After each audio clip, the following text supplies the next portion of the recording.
નમસ્કાર બધાને. આજે આપણે સ્ટાર્ટ કરીશું ચેપ્ટર નંબર 6 પાર્ટ 2. બરાબર. પાર્ટ 1માં આપણે ઘણી બધી વસ્તુ જોઈ છે. બરાબર છે. એ તમને ખબર હોવી જોઈએ કે ફ્લક્સ શું છે, ચુંબકીય ફ્લક્સ શું છે, કોના પર ડિપેન્ડ કરે છે, એમાં ફેરફાર થાય, ઘણી બધી વસ્તુઓ ચેન્જ કરવાથી ફેરફાર થઈ શકે, ત્યારબાદ એનાથી ઈએમએફ જનરેટ થાય, ફેરાડેનો નિયમ, લોરેન્ઝનો નિયમ, ત્યારબાદ આપણે ચર્ચા કરેલી હતી કે ઈએમએફની, અને લાસ્ટ લેક્ચર્સમાં આપણે ઘણા બધા દાખલા ગણેલા છે એના આધારિત. આજે આપણે પાર્ટ 2 સ્ટાર્ટ કરીએ છીએ, જે છે આત્મ પ્રેરકત્વ અને અન્યોન્ય પ્રેરકત્વ. બરાબર છે. સેલ્ફ ઇન્ડક્ટન્સ અને મ્યુચ્યુઅલ ઇન્ડક્ટન્સ. ઓકે, ચલો તો સ્ટાર્ટ કરીએ. પહેલાં એકદમ બેઝિક થિયરી સમજી લઈએ આપણે કે અન્યોન્ય પ્રેરકત્વ અને આત્મ પ્રેરકત્વ શું છે. ચલો સમજો. પહેલાં આત્મા એટલે પોતાના લીધે. ચલો શું છે, માનો કે ગૂંચળું છે. બરાબર છે. એક ગૂંચળું છે, એ ગૂંચળાને મેં જોઈન કર્યું છે એક બેટરી સાથે. બેટરી એવી છે કે જેને હું ચેન્જ કરી શકું, જેનો વોલ્ટેજ ચેન્જ કરી શકું છું. પરિપથમાં મેં જોડી દીધું ગેલોનોમીટર કે જેથી કરંટ કંટ્રોલ થઈ શકે. આપણને ખબર છે કે આ જ્યારે પરિપથમાંથી કરંટ વહેશે એટલે આ ગૂંચળામાંથી શું થશે, કરંટ ફ્લો થશે. એ ગૂંચળામાંથી કરંટ ફ્લો થવાના કારણે આપણને ખબર છે કે ગૂંચળામાં ચુંબકીય ક્ષેત્ર બી ઉત્પન્ન થશે, અને આ ચુંબકીય ક્ષેત્ર બી ઉત્પન્ન થવાના કારણે ગૂંચળા સાથે કંઈક ફ્લક્સ સંકળાશે. કેટલું ફ્લક્સ સંકળાય? ફાઈ બરાબર NBA cos થીટા. તો બધી વસ્તુ છે. ગૂંચળા પાસે આટા છે, ગૂંચળા પાસે બી છે, ગૂંચળા પાસે એરિયા છે, ગૂંચળા પાસે થીટા છે, બધું ટૂંકમાં છે. ચાર વસ્તુ છે એટલે કંઈક ફ્લક્સ આવશે. બરાબર છે. ખબર છે આપણને ગૂંચળામાં જે ફ્લક્સ જે બી છે એ કઈ દિશામાં હશે? એની એક્સિસની દિશામાં હશે. એ પણ એ દિશામાં હશે. બે છે ખૂણો થીટા હશે 0 એટલે cos થીટા થશે 1. તો આપણને ખબર છે કે ગૂંચળામાં ફ્લક્સ સંકળાય છે. વિચારજો. હવે ધ્યાનથી સમજજો. હું શું કરું છું? આ બેટરીનું વોલ્ટેજ ચેન્જ કરીને હું કરંટમાં ચેન્જ કરું છું. હવે કરંટમાં ચેન્જ થવાથી બીમાં ચેન્જ આવશે. બરાબર ને? કેમ કે બીનું સૂત્ર શું આવશે? μ0 ni. એમાં કરંટમાં ચેન્જ થયો એટલે ચુંબક એટલે બીમાં ચેન્જ થશે. બીમાં ચેન્જ થશે એટલે ફ્લક્સમાં ચેન્જ થયો, અને ફ્લક્સમાં ચેન્જ થવાથી એમાં કંઈક ઈએમએફ ઉત્પન્ન થશે. તો અહીંયા ગૂંચળામાં પોતાના જ લીધે ઈએમએફ ઉત્પન્ન થયું, એટલે કીધું આત્મ પ્રેરકત્વ. કેમ પોતાના લીધે? પોતાનો કરંટ ચેન્જ થયો, પોતાના કરંટ ચેન્જ થવાના કારણે પોતાનું જ ચુંબકીય ફ્લક્સ ચેન્જ થયું, અને પોતાના ચુંબકીય ફ્લક્સમાં ચેન્જ આવવાના કારણે એમાં કંઈક ઈએમએફ ઉત્પન્ન થયું, અને આને કહેવાય આત્મ પ્રેરણ. શું કહેવાય એને? આત્મ પ્રેરણ. બરાબર છે. સમજ પડે કે ન પડે? તો એ મેં ડાયાગ્રામ દોર્યો છે, એનું કંઈક લખ્યું છે. ધારો કે આ જે ગૂંચળું છે એમાં કુલ n આટા છે. બરાબર છે. દરેક ધારો કે એક આટો છે, એક આટાનું ક્ષેત્રફળ કેટલું છે? કેપિટલ A છે. આટો આ પ્રમાણે છે. બરાબર છે. આ પ્રમાણે છે આટો. બરાબર. બીજો આટો, ત્રીજો આટો, ચોથો આટો, આ પ્રમાણે બીજો, ત્રીજો, ચોથો, પાંચમો, એ પ્રમાણે આટા છે. આપણે જોઈએ છીએ આ રીતે, એટલે આપણને સ્પ્રિંગ જેવું લાગે છે, પણ એક્ઝેક્ટલી આપણે જોશું તો સામેથી આવું કંઈક ધારો કે આ પ્રમાણે આટા છે. ગોળાકાર આટા હોય એવું જરૂરી નથી. લંબચોરસ આટા પણ હોઈ શકે, ચોરસ આટા પણ હોઈ શકે, ત્રિકોણાકાર આટા પણ હોઈ શકે, ગમે એવા આટા હોઈ શકે. ઇન શોર્ટ આટા છે. કેટલા આટા છે? કુલ n આટા છે. ધારો કે એક આટાનું ક્ષેત્રફળ છે કેપિટલ A. હવે એ ગમે હોઈ શકે, લંબચોરસનું હોઈ શકે ક્ષેત્રફળ, ત્રિકોણનું હોઈ શકે. એ આટાના આકાર કેવો છે એના પર ડિપેન્ડ કરે. બરાબર છે. હવે ધારો કે અહીંયા આપણે લખ્યું છે કે પ્રવાહ આઈના લીધે, આઈ પ્રવાહના લીધે મળતું ચુંબકીય ક્ષેત્ર બી છે. બરાબર છે. અને આપણને ખબર છે કે આટા છે એટલે એમાં બી ક્યાં ઉત્પન્ન થાય? ધારો કે વર્તુળાકાર આટા લઈ લઈએ તો સોલેનોઇડ જેવું રચના થશે. તો સોલેનોઇડમાં બી ક્યાં હશે? સોલેનોઇડમાં બી હોય એક્સિસની દિશામાં, અને એરિયા ક્યાં હોય? આટાને લંબ એરિયા ક્યાં હશે? સપાટીને લંબ, સમતલને લંબ 12 તરફ. તો બે વચ્ચેનો ખૂણો કાં તો 0 ડિગ્રી આવશે, કાં તો 180 ડિગ્રી આવશે. આપણે અહીંયા વેલ્યુની ચર્ચા કરીએ તો cos θ બરાબર 1 રાખીએ. બરાબર છે. તો આ બધી વસ્તુ લખેલી છે. વિચારીને આપણે વિચારવાનું એ છે કે મારી પાસે માનો કે એક જ આટો છે, તો એક આટા સાથે સંકળાયેલું ફ્લક્સ એટલું હશે. તો એક આટા સાથે સંકળાયેલું ફ્લક્સ સૂત્ર શું આવે? બી એ cos θ. એક આટા માટે n બરાબર 1 આવશે. બી રાખો એમને, એ રાખો એમને, ને થીટા તો કેટલો છે? થીટા તો 0 જ છે, એટલે cos θ 1 જ છે. તો એક આટા સાથે સંકળાયેલું ફ્લક્સ કેટલું છે? બી એ છે. ધ્યાનથી સમજજો. આવું જે ગૂંચળું છે એમાં કુલ n આટા છે. કેટલા છે? n આટા છે. એક આટા હારે સંકળાયેલું ફ્લક્સ છે બી એ. આવા કુલ કેપિટલ n આટા છે. તો કુલ ફ્લક્સ કોનું સાથે? ગૂંચળાનું. તો ગૂંચળાનું કુલ ફ્લક્સ કેટલું આવશે? ગૂંચળાનું કુલ ફ્લક્સ આવશે ફાઈ ટોટલ. એને મેં સંજ્ઞા આપી ફાઈ ટી. બરાબર ને? અને કે ફાઈ ટોટલ. ટૂંકમાં ટોટલ કુલ ફ્લક્સ કેટલું આવશે? એક ગૂંચળા, એક આટા સાથે સંકળાયેલું ફ્લક્સ છે બી એ. એવા કુલ n આટા છે તો કુલ કેટલું ફ્લક્સ આવશે? NBA. કેટલું ફ્લક્સ આવશે? NBA. હવે એક વખત ગૂંચળું બનાવી નાખ્યું છે એટલે n કેવા થઈ ગયા? ફિક્સ થઈ ગયા. એ કેવા થઈ ગયા? ફિક્સ થઈ ગયા. વધ્યું શું? બી. બી છે એ બી કોના પર ડિપેન્ડ કરશે? સીધી વાત છે, બીના સૂત્રમાં ફરજિયાત પ્રવાહ આવશે. બરાબર ને? બીના સૂત્રમાં શું આવશે? પ્રવાહ આવશે. તો આપણે કહી શકીએ અહીંયા જે ચુંબકીય ક્ષેત્ર બી છે, કુલ ફ્લક્સના સૂત્રમાં જે ચુંબકીય ક્ષેત્ર બી છે એ કોના પર ડિપેન્ડ કરે? પ્રવાહ પર ડિપેન્ડ કરે. અને જે કુલ ફ્લક્સ છે એ પછી બી પર ડિપેન્ડ કરે છે, કારણ કે n અને એ તો અચલ થઈ ગયા. એક વખત ગૂંચળું તમે ડિઝાઇન કરી નાખો, ભાઈ તમે નક્કી કરી નાખો કે ગૂંચળામાં 500 આટા રાખવા છે અને એરિયા આટલો રાખો, એટલે n ને એક વાર થઈ ગયા, ફિક્સ થઈ ગયા. પછી જે પણ ચેન્જ થશે એ કોના કારણે ચેન્જ થશે? બીના કારણે. બીમાં ચેન્જ કઈ રીતે કરશું? મેં તમને પહેલા કીધું હતું. આપણે બેટરીમાં વોલ્ટેજ ચેન્જ કરશું. બેટરીનો વોલ્ટેજ ચેન્જ કરવાથી પ્રવાહ ચેન્જ થશે. પ્રવાહ ચેન્જ કરવાથી બી ચેન્જ થશે, અને બી ચેન્જ થવાથી ગૂંચળા સાથે સંકળાયેલું કુલ ફ્લક્સ ચેન્જ થશે. કુલ ફ્લક્સ ચેન્જ થશે એટલે એમાં EMF ઉત્પન્ન થશે, આપણે જોઈએ છીએ હમણાં, બરાબર, થોડાક સમય પછી. તો અહીંયા ચુંબકીય ક્ષેત્ર બી છે, કોના પર ડિપેન્ડ કરશે? એ ડિપેન્ડ કરશે પ્રવાહ I પર. તો બી પ્રપોર્શનલ ટુ I છે. હવે સીધી વાત છે, અહીંયા φt પ્રપોર્શનલ ટુ બી પણ છે, φt પ્રપોર્શનલ ટુ બી છે અને બી પ્રપોર્શનલ ટુ I છે. લખાઈશું φt પ્રપોર્શનલ ટુ I. સીધી વાત છે, ફરતી કહી દઉં. અહીં દેખાય છે આપણને φt પ્રપોર્શનલ ટુ બી છે. કુલ ફ્લક્સ ડિપેન્ડ કરે છે બી પર, કારણ કે n અને a થઈ ગયા અચળ. બી કોના પર ડિપેન્ડ કરે છે? બી ડિપેન્ડ કરે છે પ્રવાહ પર. જો કે બી ઘણી બધી વસ્તુ પર ડિપેન્ડ કરે કે કઈ રીતની સિસ્ટમ છે, બરાબર. નોર્મલી લૂપ હોય, લૂપ વર્તુળાકાર લૂપ અથવા સોલેનોઇડ હોય, કોનો મોસ્ટલી છે સોલેનોઇડ માટે બી સૂત્ર શું વિચારો? બી બરાબર μ0 NI/L. ખબર છે ને આપણને? તો બી ઘણી બધી વસ્તુ પર ડિપેન્ડ કરે, μ0 પર ડિપેન્ડ કરે, n પર ડિપેન્ડ કરે, I પર ડિપેન્ડ કરે, L પર ડિપેન્ડ કરે. ઘડીક પર તો માની લો કે આ બધી વસ્તુ અચળ છે, તો કોના પર ડિપેન્ડ કરશે? બી પ્રપોર્શનલ ટુ I. તો એ લખ્યું છે મેં બી પ્રપોર્શનલ ટુ I છે અને બી પ્રપોર્શનલ ટુ φt પણ છે, તો લખાઈશું φt પ્રપોર્શનલ ટુ I. તો મતલબ એમ થયો કે ગૂંચળા સાથે સંકળાયેલું જે કુલ ફ્લક્સ છે એ કોના પર ડિપેન્ડ કરશે? પ્રવાહ પર. આ સર્કિટનો જે પ્રવાહ છે એના પર ડિપેન્ડ કરશે. ટૂંકમાં હું જો આ પ્રવાહને કંટ્રોલ કરું, ચેન્જ કરું, તો ફ્લક્સમાં પણ ચેન્જ આવશે, બરાબર છે. લખ્યું છે φt પ્રપોર્શનલ ટુ I. એક કામ કરીએ, પ્રપોર્શનલિટી કાઢી અને ઇક્વલ ટુ મૂકું છું તો કંઈક કોન્સ્ટન્ટ આવશે, બરાબર ને? પ્રપોર્શનલ કાઢીને બરાબર મૂકવા માટે કંઈક અચળાંક મૂકવો પડે અને એ અચળાંક છે L. શું છે? L. અને L જ આપણું શું છે? ઇન્ડક્ટન્સ. શું છે? ઇન્ડક્ટન્સ. અત્યાર સુધી તમે કદાચ L ખબર ના હોય તો તમને આજે આઈડિયા આવી ગયો કે L શું છે. L શું છે? ઇન્ડક્ટન્સ છે. ઇન્ડક્ટન્સ શું મતલબ થાય? φt બરાબર આવશે Li. તો L બરાબર શું આવે? કુલ ફ્લક્સ છેદમાં પ્રવાહ.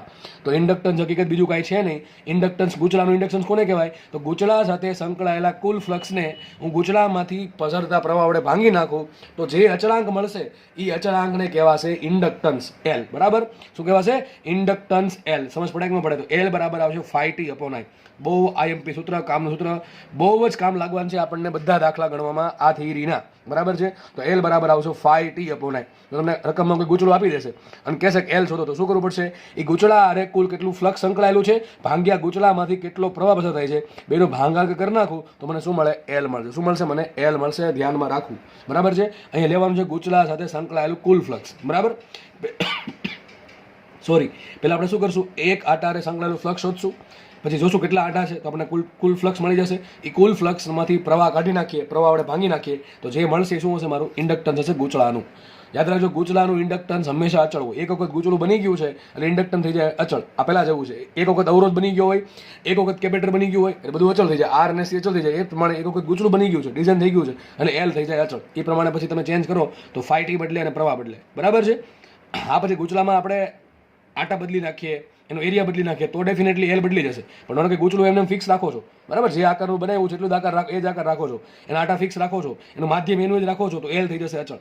એમાં કોઈ તમે ચાળા કરો, તમે એનું બદલાવો, બરાબર, એનો આકાર બદલાવો, આટાની સંખ્યા બદલાવો, બરાબર, તો એમાં ચેન્જ આવશે. પણ નોર્મલી એક વખત ગૂંચળું બની જાય એટલે માટે L ફિક્સ થઈ જાય. નોર્મલ કેસ માટે એમાં ચેન્જ ના કરો તો, બરાબર. R અને C ની જેમ, ઓકે, કેપેસિટર અને અવરોધની જેમ. તો તમને આઈડિયા આવી ગયો હશે કે ઇન્ડક્ટન્સ કોને કહેવાય? ગૂંચળાનું ઇન્ડક્ટન્સ કોને કહેવાશે? ગૂંચળાનું ઇન્ડક્ટન્સ કહેવાય ગૂંચળા અરે કુલ કેટલું ફ્લક્સ સંકળાય છે ભાંગ્યા ગૂંચળામાંથી કેટલો પ્રવાહ પસાર થાય છે, બેનો ભાગાકારને કહેવાય L. આપણે આગળના પેજમાં હવે થોડુંક વધારે સમજીએ આ વસ્તુને. તો આપણે હમણાં જોયું ગૂંચળા આરે સંકળાયેલું કુલ ફ્લક્સ બરાબર આવશે Li, બરાબર ને? φt બરાબર Li. L બરાબર φt/I હોય તો φt બરાબર શું હોય? L × I હોય. આ L ને કહેવાય ગૂંચળાનું આત્મ પ્રેરકત્વ, જેને આપણે ઇન શોર્ટ શું કહીએ છીએ? ઇન્ડક્ટન્સ. શું કહીએ આને? ઇન્ડક્ટન્સ. જેને આપણે કહીએ છીએ ઇન્ડક્ટન્સ, બરાબર છે. ઇન્ડક્ટરનો એકમ શું આવશે? ઇન્ડક્ટરનો એકમ આવશે વેબર પર એમ્પિયર, બરાબર. કઈ રીતે? જો આ ફ્લક્સનો એકમ શું આવે? જે આપણે ફ્લક્સ બોલું ને, કયું ફ્લક્સ સમજવાનું છે? ચુંબકીય ફ્લક્સ. એ તો તમને પહેલાં કીધેલું છે. તો ચુંબકીય ફ્લક્સ ભાંગ્યા પ્રવાહ. ચુંબકીય ફ્લક્સનો એકમ થાય વેબર અને પ્રવાહનો એકમ થાય એમ્પિયર. તો એકમ આવશે વેબર પર એમ્પિયર. વેબરને કહેવાય tesla metre square. B × L, tesla metre square ભાંગ્યા એમ્પિયર, બરાબર છે. તમારે એકમ છે ને જૂલ સ્વરૂપે લાવવાનું છે. ચલો, કયા સ્વરૂપે? જૂલ સ્વરૂપે વેબર, સોરી, હેનરીનો એકમ લાવવાનો છે, બરાબર છે. અને આને નામ આપ્યું હેનરી નામના વૈજ્ઞાનિક પરથી H, બરાબર. હેનરી એક વૈજ્ઞાનિકનું નામ છે. એસા એકમ હેનરી જ છે. આમ તો કહી શકો ને ઘણા બધા એકમ થઈ ગયા. વેબર પર એમ્પિયર પણ એકમ છે કોનો? ઇન્ડક્ટન્સનો. ટેસ્લા મીટર સ્ક્વેર પર એમ્પિયર પણ એકમ કહી શકાય. હેનરી પણ એકમ કહી શકાય. તમારે છે ને હેનરીનો જૂલ આરે સંબંધ શોધવાનો છે. મેં તમને લગભગ કીધેલું છે, બરાબર છે. છતાં પણ તમારે ફરીથી યાદ કરીને જોવાનું છે અને એનું MLT શું થાય જાતે વિચારવાનું છે. જેટલું હોમવર્ક આપું છું ફરજિયાત કરવું, બરાબર છે. તો આ વસ્તુ તમારે જાતે વિચારવાની રહી, બરાબર, કે હેનરીનો જૂલ આરે સંબંધ શું છે અને એનું MLT શું છે. ભાઈ ખાસ કહું છું, ઇન્ડક્ટન્સનું MLT આવડવું જરૂરી છે. બનાવતા તો આવડવું જ જોઈશે. ગોખતા ન આવડત કંઈ વાંધો નહીં, પણ બનાવતા તો આવડવું જોઈશે. ગમે ત્યારે જરૂર પડે, બરાબર, ગમે દાખલામાં જરૂર પડે એની. ઓકે, ચલો અને નીટમાં તો ખબર છે કે એક ક્વેશ્ચન તો એમએલટીનો હોય જ છે ફરજિયાત, એટલે ગમે ત્યાં તમને જરૂર પડી જશે. ચલો તો આપણે આગળ ભણ્યા હમણાં કે phi t બરાબર શું છે LI છે.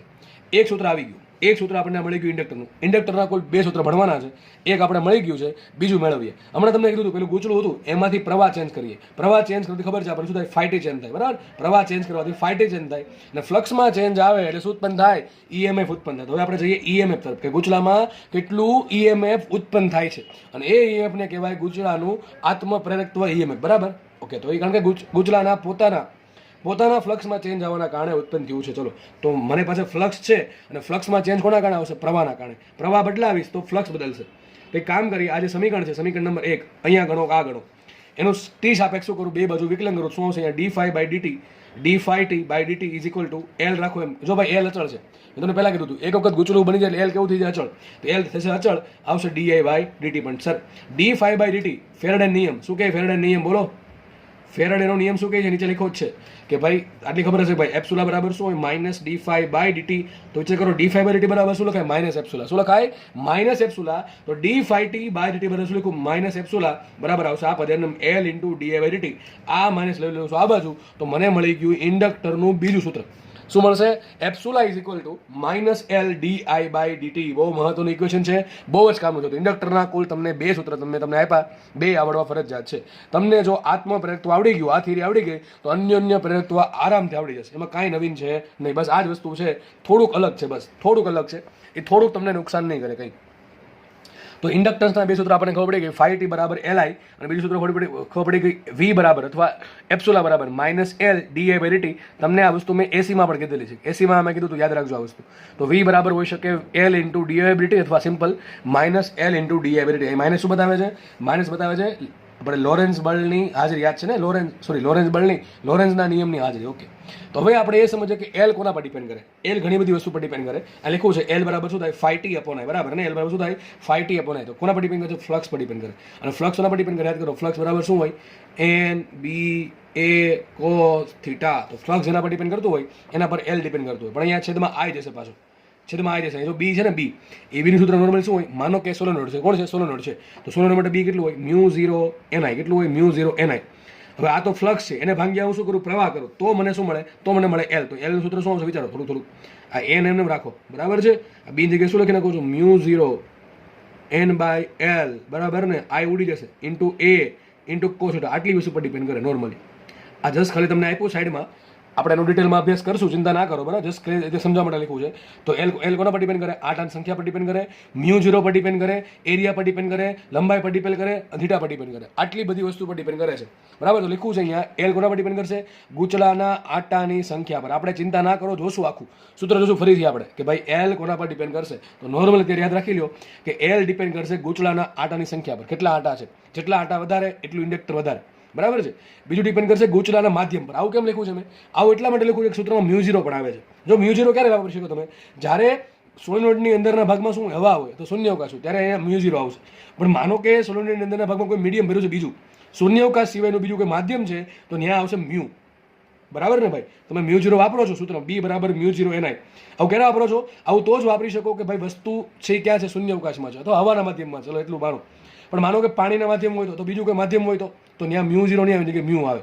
એટલે લખ્યું છે કે L ડિપેન્ડ કરશે ગૂંચળાના માધ્યમ μ પર પણ ડિપેન્ડ કરે. કોના પર ડિપેન્ડ કરે, μ પર પણ ડિપેન્ડ કરે. આ બહુ મહત્વની વાત છે, બહુ મહત્વની વાત છે. કારણ કે આ વસ્તુ કેવી છે, L વધારવું હોય ને તો μ વધારવો પડે. જેટલો μ મોટો એટલું L મોટું. ભાઈ આટા કેટલાક વધારવા, આટાને એક લિમિટ આવી જાય, તો મારા હાથમાં કોઈ વસ્તુ રહેશે, μ રહેશે. જેટલો μ મોટો રાખીશ એટલું હું મારા ગૂંચળા માટે L મોટું આવશે, બરાબર. અને ત્રીજું ડિપેન્ડ કરશે ગૂંચળાના આકાર પર. કોના પર ડિપેન્ડ કરે, ગૂંચળાના આકાર. એ બસ સીધી વાત છે. ગૂંચળાનો આકાર એટલે કે આડછેદનું ક્ષેત્રફળ કેવું છે, વર્તુળાકાર ગૂંચળું છે, ચોરસ છે, લંબચોરસ છે, ત્રિકોણાકાર છે, કેવું ગૂંચળું છે, એના પર પણ ડિપેન્ડ કરે છે. ઓકે, આગળ વધીએ આપણે. તો અને બીજી બહુ મહત્વની વાત, ઘણી આઈએમપી વાત છે કે L એ ગૂંચળામાંથી વહેતા પ્રવાહ પર ડિપેન્ડ કરતો નથી. યાદ રાખજો. જો ભાઈ પ્રવાહ પર કોણ ડિપેન્ડ કરે છે, ફ્લક્સ ડિપેન્ડ કરે છે. પ્રવાહ બદલશો તો ફ્લક્સ બદલશે, પણ L ને કોઈ ફરક નહીં પડે, કારણ કે L ના સૂત્રમાંથી પ્રવાહ ઉડી જવાનો. કારણ શું, ફ્લક્સના સૂત્રમાં પ્રવાહ આવશે, પણ L બરાબર શું લખાય, ફ્લક્સ ભાંગ્યા પ્રવાહ. ફ્લક્સના સૂત્રમાં જે પ્રવાહ આવે છે એ છેદમાં જે પ્રવાહ આવશે, છેદમાં જશે, એટલે ઉડી જ જવાનો છે. સમજ પડે કે ન પડે. બહુ મહત્વની લાઈન છે કે ભાઈ L એ ગૂંચળામાંથી વહેતા પ્રવાહ I પર ડિપેન્ડ કરતું નથી. મગજમાં રાખજો. નીચે લખ્યું છે એક મહત્વની વાત કે એક વખત ગૂંચળું બનાવ્યા પછી તેના માટે ઇન્ડક્ટન્સ એલ અચલ થઈ જાય છે. પણ આ ક્યારે આ કોને લાગુ પડે કે ગૂંચળુંમાં ચેન્જ ન આવે તો, અને તમે આટા ન બદલો, મ્યુ ન બદલો, એરિયા ન બદલો તો, બરાબર, તો બાકી તો બદલી જાય. તમે આટા ડબલ કરી નાખો તો ઇન્ડક્ટર બદલી જશે, એરિયા ચેન્જ કરી નાખો તો ઇન્ડક્ટર બદલી જાય. પણ આ ક્યારે વપરાય? એન મ્યુ એ અચળ રહે તો જ, અચળ રહે તો જ, બાકી તો ભાઈ બદલી જશે. આપણે જોશું કે ભાઈ આટા ડબલ કરીએ તો ઇન્ડક્ટર કેટલું થાય, એરિયા ચેન્જ કરીએ તો ઇન્ડક્ટર કેટલું થાય, મ્યુ ચેન્જ કરે તો ઇન્ડક્ટર કેવું થાય, એ ડિપેન્ડ કરશે કોના પર, એ આપણે દાખલામાં જોશું. ચાલો સમજ પડે કે ન પડે? તો આઈ થિંક થિયરી બહુ ઇઝી છે. બે સૂત્ર છે કે ભાઈ ઇન્ડક્ટર બરાબર કુલ ફ્લક્સ ભાગ્યા પ્રવાહ, અથવા ઇન્ડક્ટર બરાબર શું લખાય? જો આ માઇનસ લઈ લો અહીંયા, અને ડીઆઈ બાય ડીટી જાવ તો છેદમાં, આમ પણ સૂત્ર લખાશે એલ બરાબર માઇનસ એપ્સિલોનના છેદમાં ડીઆઈ બાય ડીટી, એટલે કે પ્રવાહના ફેરફારનો સમય દર, એને કહેવાય ડીઆઈ બાય ડીટી. એટલે શું મતલબ થાય એનો? ઉદ્ભવતું પ્રેરિત ઈએમએફ છેદમાં પ્રવાહના ફેરફારનો સમય દર. આવીને ભાગાકાર કરું તો મને શું મળે? ગૂંચળા માટે ઇન્ડક્ટર મળે. કોનો ભાગાકાર કરવો પડે? ગૂંચળામાં પ્રેરિત થતા ઈએમએફ એપ્સુલા છેદમાં એકમ સમયમાં ફેરફાર થતા પ્રવાહ નો ભાગાકાર કરું તો મને શું મળશે? ઇન્ડક્ટન્સ એલ મળશે. બરાબર છે? ઓકે, ચલો.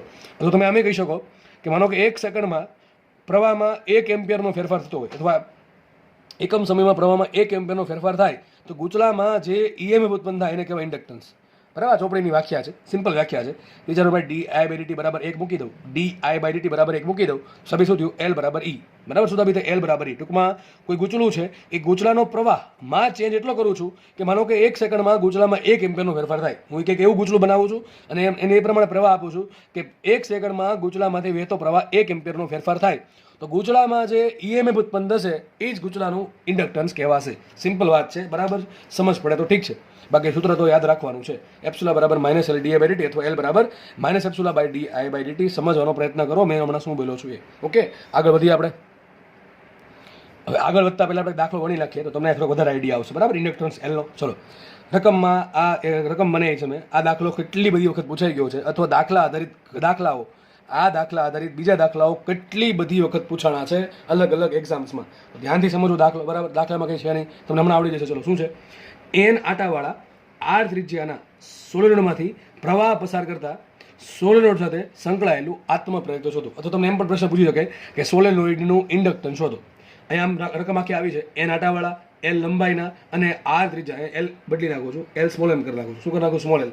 બાકી સ્મોલ એલ અને ઇન્ડક્ટરનો એલ ભેગો થઈ જશે. તો રકમ કંઈક આવી છે.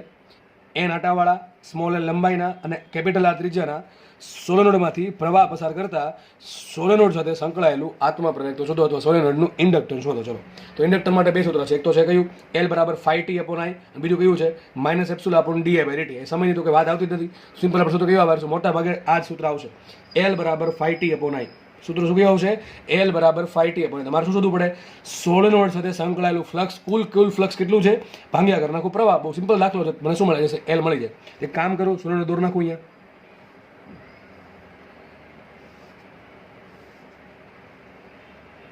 તો આ છે એક સોલેનોઇડ.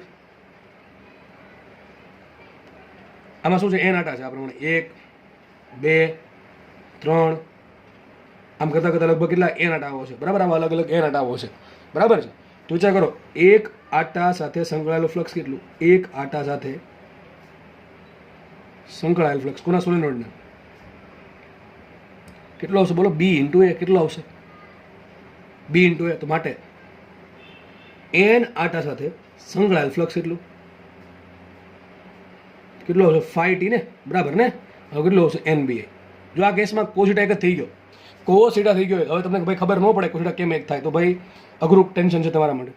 તો એન આટા સાથે સંકળાયેલ ફ્લક્સ એટલો આવશે? NBA. કારણ કે હવે કોસીટા બરાબર એક શું કામ થાય છે એ તમને ઘણી બધી વખત કીધું છે કે ભાઈ બી છે ક્યાં હોય? અક્ષ દિશામાં. એરિયા ક્યાં હોય? અક્ષ દિશામાં. બે વચ્ચે ખૂણો કેટલો? 0. થીટા 0, કોસીટા થાય 1. એટલા માટે તો 5t બરાબર આવશે NBA. કેટલો આવશે? 5t બરાબર NBA. તો મને મળી ગયું એલ બરાબર શું? NBA ભાગ્યા આઈ. પણ તમારે બી નો સોલ્વ કરવો પડશે, કેમ કે તમે રકમમાં ક્યાંય બી આપ્યું નથી. એન આપ્યું, ચલો એન તો આપી દીધું છે. આર આપ્યું, એરિયા નથી આપ્યું. કામ કરવું પડે, આપણે એરિયા કાઢવો પડે. તો સૂત્ર શું આવશે અહીંયા? અહીં એક આટાનું ક્ષેત્રફળ, અથવા તો એમ લખી શકો તમે, એક આટા વડે ઘેરાતું ક્ષેત્રફળ શું આવશે? ક્ષેત્રફળ બરાબર એ બરાબર શું આવશે? Pi R square. શું આવે? Pi R square. ચલો વાત કરીએ બીની. તો બી શું આવશે બોલો? સોલેનોઇડ માટે બી. સોલેનોઇડ માટે બી. બી કેટલા આવશે બોલો? સૂત્ર શું આવે એનું? Mu 0 small N into I. તો આવશે mu 0 N I by L, small L મૂકશો. શું મૂકશું? Small L. બરાબર ને? એન બાય એલ ને કહેવાય સ્મોલ એલ. તો મને મળી બધી વસ્તુ મૂકી દે અહીંયા. તો માટે ફાઈ ટોટલ બરાબર શું છે બોલો? એન બી એ ઇન્ટુ કોસેટા થઈ ગયા 1. મૂકો એન રાખો એમને. ઓકે. બી શું આવશે? બી આવશે μ0 ni અપોન એલ ને. બરાબર? બી બરાબર શું આવ્યા? μ0 ni અપોન એલ ઇન્ટુ શું આવશે? એરિયા શું આવશે? Pi R square. શું આવશે? Pi R square. મને મળી ગયું છે ફાઈ ટોટલ. શું મને મળી ગયું? Phi total. એક કામ કરીએ, આ ફાઈ ટોટલની કિંમત મૂકી દો અહીંયા. તો સિમ્પલ ભાઈ, આ પ્રવાહ છે ક્યાં લાવો? છેદમાં લાવો. સીધો પ્રવાહ ક્યાં લાવો? છેદમાં લાવો. ટૂંકમાં તમારે શું કરવાનું ખબર છે? ઇન્ડક્ટન્સ શોધવાનું કે શું કરવાનું? કુલ ફ્લક્સ શોધી નાખવાનું, એમાંથી પ્રવાહ કાઢી નાખવાનું. પ્રવાહ વગરનું જે પદ છે શું તમારું ઇન્ડક્ટન્સ છે. સિમ્પલ. જે કુલ ફ્લક્સ છે એમાંથી પ્રવાહ કાઢી નાખો, કારણ કે પ્રવાહ ક્યાં આવશે? કુલ ફ્લક્સના છેદમાં. એટલે પ્રવાહ ઉડી જવાનો છે, અને પ્રવાહ ઉડીને જે પદ વધે ને એ તમારું શું છે? ઇન્ડક્ટન્સ. એટલે લખી વ્યવસ્થિત આપણે. તો માટે એલ બરાબર શું આવશે? સોલેનોઇડનું ઇન્ડક્ટન્સ. મોસ્ટ આઈએમપી સવાલ છે. શું આવશે? આપણે સોલ્વ કરી નાખ્યું. એન ઇન્ટુ એન સ્ક્વેર થઈ ગયા. એન સ્ક્વેર μ0, એન સ્ક્વેર μ0, આઈ તો ઉડી જશે. પાઈ રાખો એમને. પાઈ આર સ્ક્વેર બરાબર છે. N square μ0 pi R square by L. આ આવી ગયો જવાબ તમારો. બરાબર છે? સીધી વાત છે ને? બરાબર. તો આ જવાબ આવી ગયો તમારો. મોસ્ટ આઈએમપી ઇક્વેશન છે, યાદ રાખવાની જરૂર નથી, પણ મેળવતા આવડવું જોઈએ માટે લખાશે. એલ બરાબર શું આવશે અહીંયા? N square R square μ0 into pi upon L. તો નોર્મલી એલ કોના પર ડિપેન્ડ કરે? જો એલ ડિપેન્ડ કરશે માટે L is proportional to N square પર ડિપેન્ડ કરે, ત્રિજ્યાના વર્ગ પર ડિપેન્ડ કરે, મ્યુ પર ડિપેન્ડ કરે, અને લંબાઈ એલ પર ડિપેન્ડ કરશે. મગજમાં રાખજો. દાખલો તમને આમ પૂછશે, દાખલાઓ પૂછશે. એક સોલેનોઇડ છે, બરાબર? એક સોલેનોઇડ છે, એની આટા બદલાયા વગર, ખાલી ટૂંકમાં શું ત્રિજ્યા ચેન્જ કરું છું, ત્રિજ્યા ડબલ કરી નાખી. આટા એમને રાખ્યા 500 તો 500 પાછળ આટા રાખ્યા છે. નવો તાર વીટાળીને અથવા આપણે ગમે કંઈક કરીને ત્રિજ્યા ડબલ કરી છે. ખાલી ત્રિજ્યા ડબલ કરી છે. બરાબર છે? આટા બદલતા નથી. નોર્મલ એવું ન થાય. આટા બદલી છે પણ આપણે એક્સ્ટ્રા વાયર પ્રોવાઈડ કર્યો છે. તો ત્રિજ્યા ડબલ કરી નાખી તો ઇન્ડક્ટન્સ થશે 4 ગણું. બરાબર છે? આ મ્યુ એટલા માટે લખ્યો છે કે માધ્યમ જો શૂન્ય અવકાશ હોય ને તો જ ઇન્ડક્ટરના સૂત્રમાં μ0 આવશે. બીજું કોઈ પણ માધ્યમ હોય, લોખંડ હોય, એલ્યુમિનિયમ, સોલેનોઇડનો અંદરનો ભાગ ખાલી છે, કંઈ નથી, હવા હોય, હવા માટે μ0 આવે, શૂન્યાવકાશ માટે μ0 આવે. બસ સોલેનોઇડના અંદરના ભાગમાં તમે લોખંડ નાખી દો, એલ્યુમિનિયમ નાખી દો, તો અહીંયા μ0 નહીં આવે. શું આવશે? મ્યુ આવશે. અને મ્યુ શું આવશે? જે માધ્યમ છે સોલેનોઇડની અંદરના ભાગમાં, એનું પરમિએબિલિટી શું છે? એની પરમિએબિલિટી છે. ટૂંકમાં જેટલું મ્યુ મોટું એટલું ઇન્ડક્ટન્સ એલ મોટું. તો ઇન્ડક્ટન્સ એલ વધારવા માટે રસ્તા કયા? સોલેનોઇડના આટા વધારો, ત્રિજ્યા વધારો, મ્યુ મૂકો અને એલ ઘટાડો. બરાબર? આ 4 વસ્તુ છે. હજી કહું છું, ઇન્ડક્ટર કોના પર ડિપેન્ડ કરે? આટાની સંખ્યા પર. આર ત્રિજ્યા હુકમ આવી? એરિયા વર્તુળાકાર છે એટલા માટે. એટલે આ આવશે, આ આવ્યું એરિયાના કારણે, મ્યુ આવ્યું માધ્યમ, અને એલ આવશે લંબાઈ. લંબાઈ શું કામ આવી? સોલેનોઇડ છે એટલા માટે. બરાબર કે નહીં? તો આટલી બધી તમને માહિતી હોવી જોઈશે. સિમ્પલ વસ્તુ છે. આપણે આગળ વધીએ. બરાબર છે? અહીંયા એક નોંધ લખી છે મેં, બહુ આઈએમપી નોંધ છે, અને ઘણી બધી વખત નીટમાં પૂછાઈ ગયું છે આ વસ્તુ. બરાબર? શું છે? ચલો વાંચી. સોલેનોઇડના અંદરના ભાગમાં નરમ લોખંડનો ટુકડો દાખલ કરવામાં આવે છે. આપણે હમણાં જોયું આગળ કે સોલેનોઇડ હતું, એના અંદરના ભાગમાં શું કર્યું? નરમ લોખંડનો ટુકડો દાખલ કર્યો. આપણે ખબર છે કે નરમ લોખંડના ટુકડા માટે પરમિએબિલિટી મ્યુ ઘણી વધારે છે. નરમ લોખંડના ટુકડા માટે પરમિએબિલિટી મ્યુ ઘણી વધારે છે. આથી સોલેનોઇડનું ઇન્ડક્ટન્સ એલ પણ મ્યુ ઘણું વધી જાય છે. સીધી વાત છે. હમણાં જોયું હતું આપણે કે એલ પ્રપોર્શનલ ટુ મ્યુ હતું. હમણાં સૂત્રમાં μ0 હતું કારણ કે શૂન્યાવકાશ હતો. જો શૂન્યાવકાશની જગ્યાએ નરમ લોખંડનો ટુકડો ભરી દેવામાં આવે તો સોલેનોઇડની અંદરના ભાગમાં ઇન્ડક્ટન્સ એલ બહુ વધી જશે. કેટલા ગણું થઈ જાય? મ્યુ ગણું. સિમ્પલ વસ્તુ છે, મ્યુ ગણું થઈ જશે. આથી સોલેનોઇડ માટે એક્સએલ પણ વધી જાય છે. યાદ છે ને એક્સએલ શું છે? એસી યાદ કરો. એસી ચેપ્ટરમાં એક્સએલ હતું ને, ઓમેગા ઇન્ટુ એલ. એક્સએલ બરાબર ઓમેગા ઇન્ટુ એલ. સીધી વાત છે. એલ વધે તો એક્સએલ પણ વધી જાય છે. આનો દાખલો તમને છેલ્લા ગણાવીશ. બરાબર છે? ત્યારે કામ લાગશે આ વસ્તુ. આ વસ્તુ બહુ પૂછાય છે, સ્ટેટમેન્ટમાં પૂછાય છે કે સોલેનોઇડના અંદરના ભાગમાં નરમ લોખંડનો ટુકડો દાખલ કરવાથી શું થાય છે? ઇન્ડક્ટન્સ એલ અચળ રેટ બદલાઈ જશે. બરાબર છે? વધી જશે. શું થશે? વધી જશે. કારણ કે નરમ લોખંડના ટુકડા માટે પરમિએબિલિટી ઘણી વધારે હોય. પરમિએબિલિટી વધે એટલે સિમ્પલ ડેફિનેટલી એલ વધવાનું છે, કારણ કે એલ પ્રપોર્શનલ ટુ મ્યુ છે. ઓકે? આગળ બીજો દાખલો બનાવ્યો છે નીચે. એક સોલેનોઇડનું ક્ષેત્રફળ એ અચળ રહે તે રીતે. ટૂંકમાં એનું એરિયા બદલવાનું નથી. બરાબર? એક સોલેનોઇડ છે. બરાબર? માનો કે આ સોલેનોઇડ છે, ગૂંચળું દોર દઉં છું. માનો કે એક સોલેનોઇડ છે, એનો એરિયા નથી બદલતો, એનો આડછેદનો એરિયા બદલતો નથી. એ રીતે તેના આટાની સંખ્યા 4 ગણી કરવામાં આવે તો તેનું આત્મપ્રેરકત્વ એટલે કે ઇન્ડક્ટન્સ એલ કેટલાનું થાય? નોર્મલ સવાલ છે, પણ અત્યારે આવડી જાય છે, પછી ભવિષ્યમાં આવડો છે. હમણાં સૂત્ર ભણાવ્યું હતું. એલ પ્રપોર્શનલ ટુ શું હતું? N square R square μ0 upon L. ખાલી શું કરીએ છીએ આપણે? એરિયા એમને એમ રહ્યો, બાકી બધું ખાલી શું, બાકી બધી વસ્તુ એમને એમ છે. ખાલી શું કર્યા? આટા 4 ગણા કર્યા. લખાય શું અહીંયા? L proportional to N square.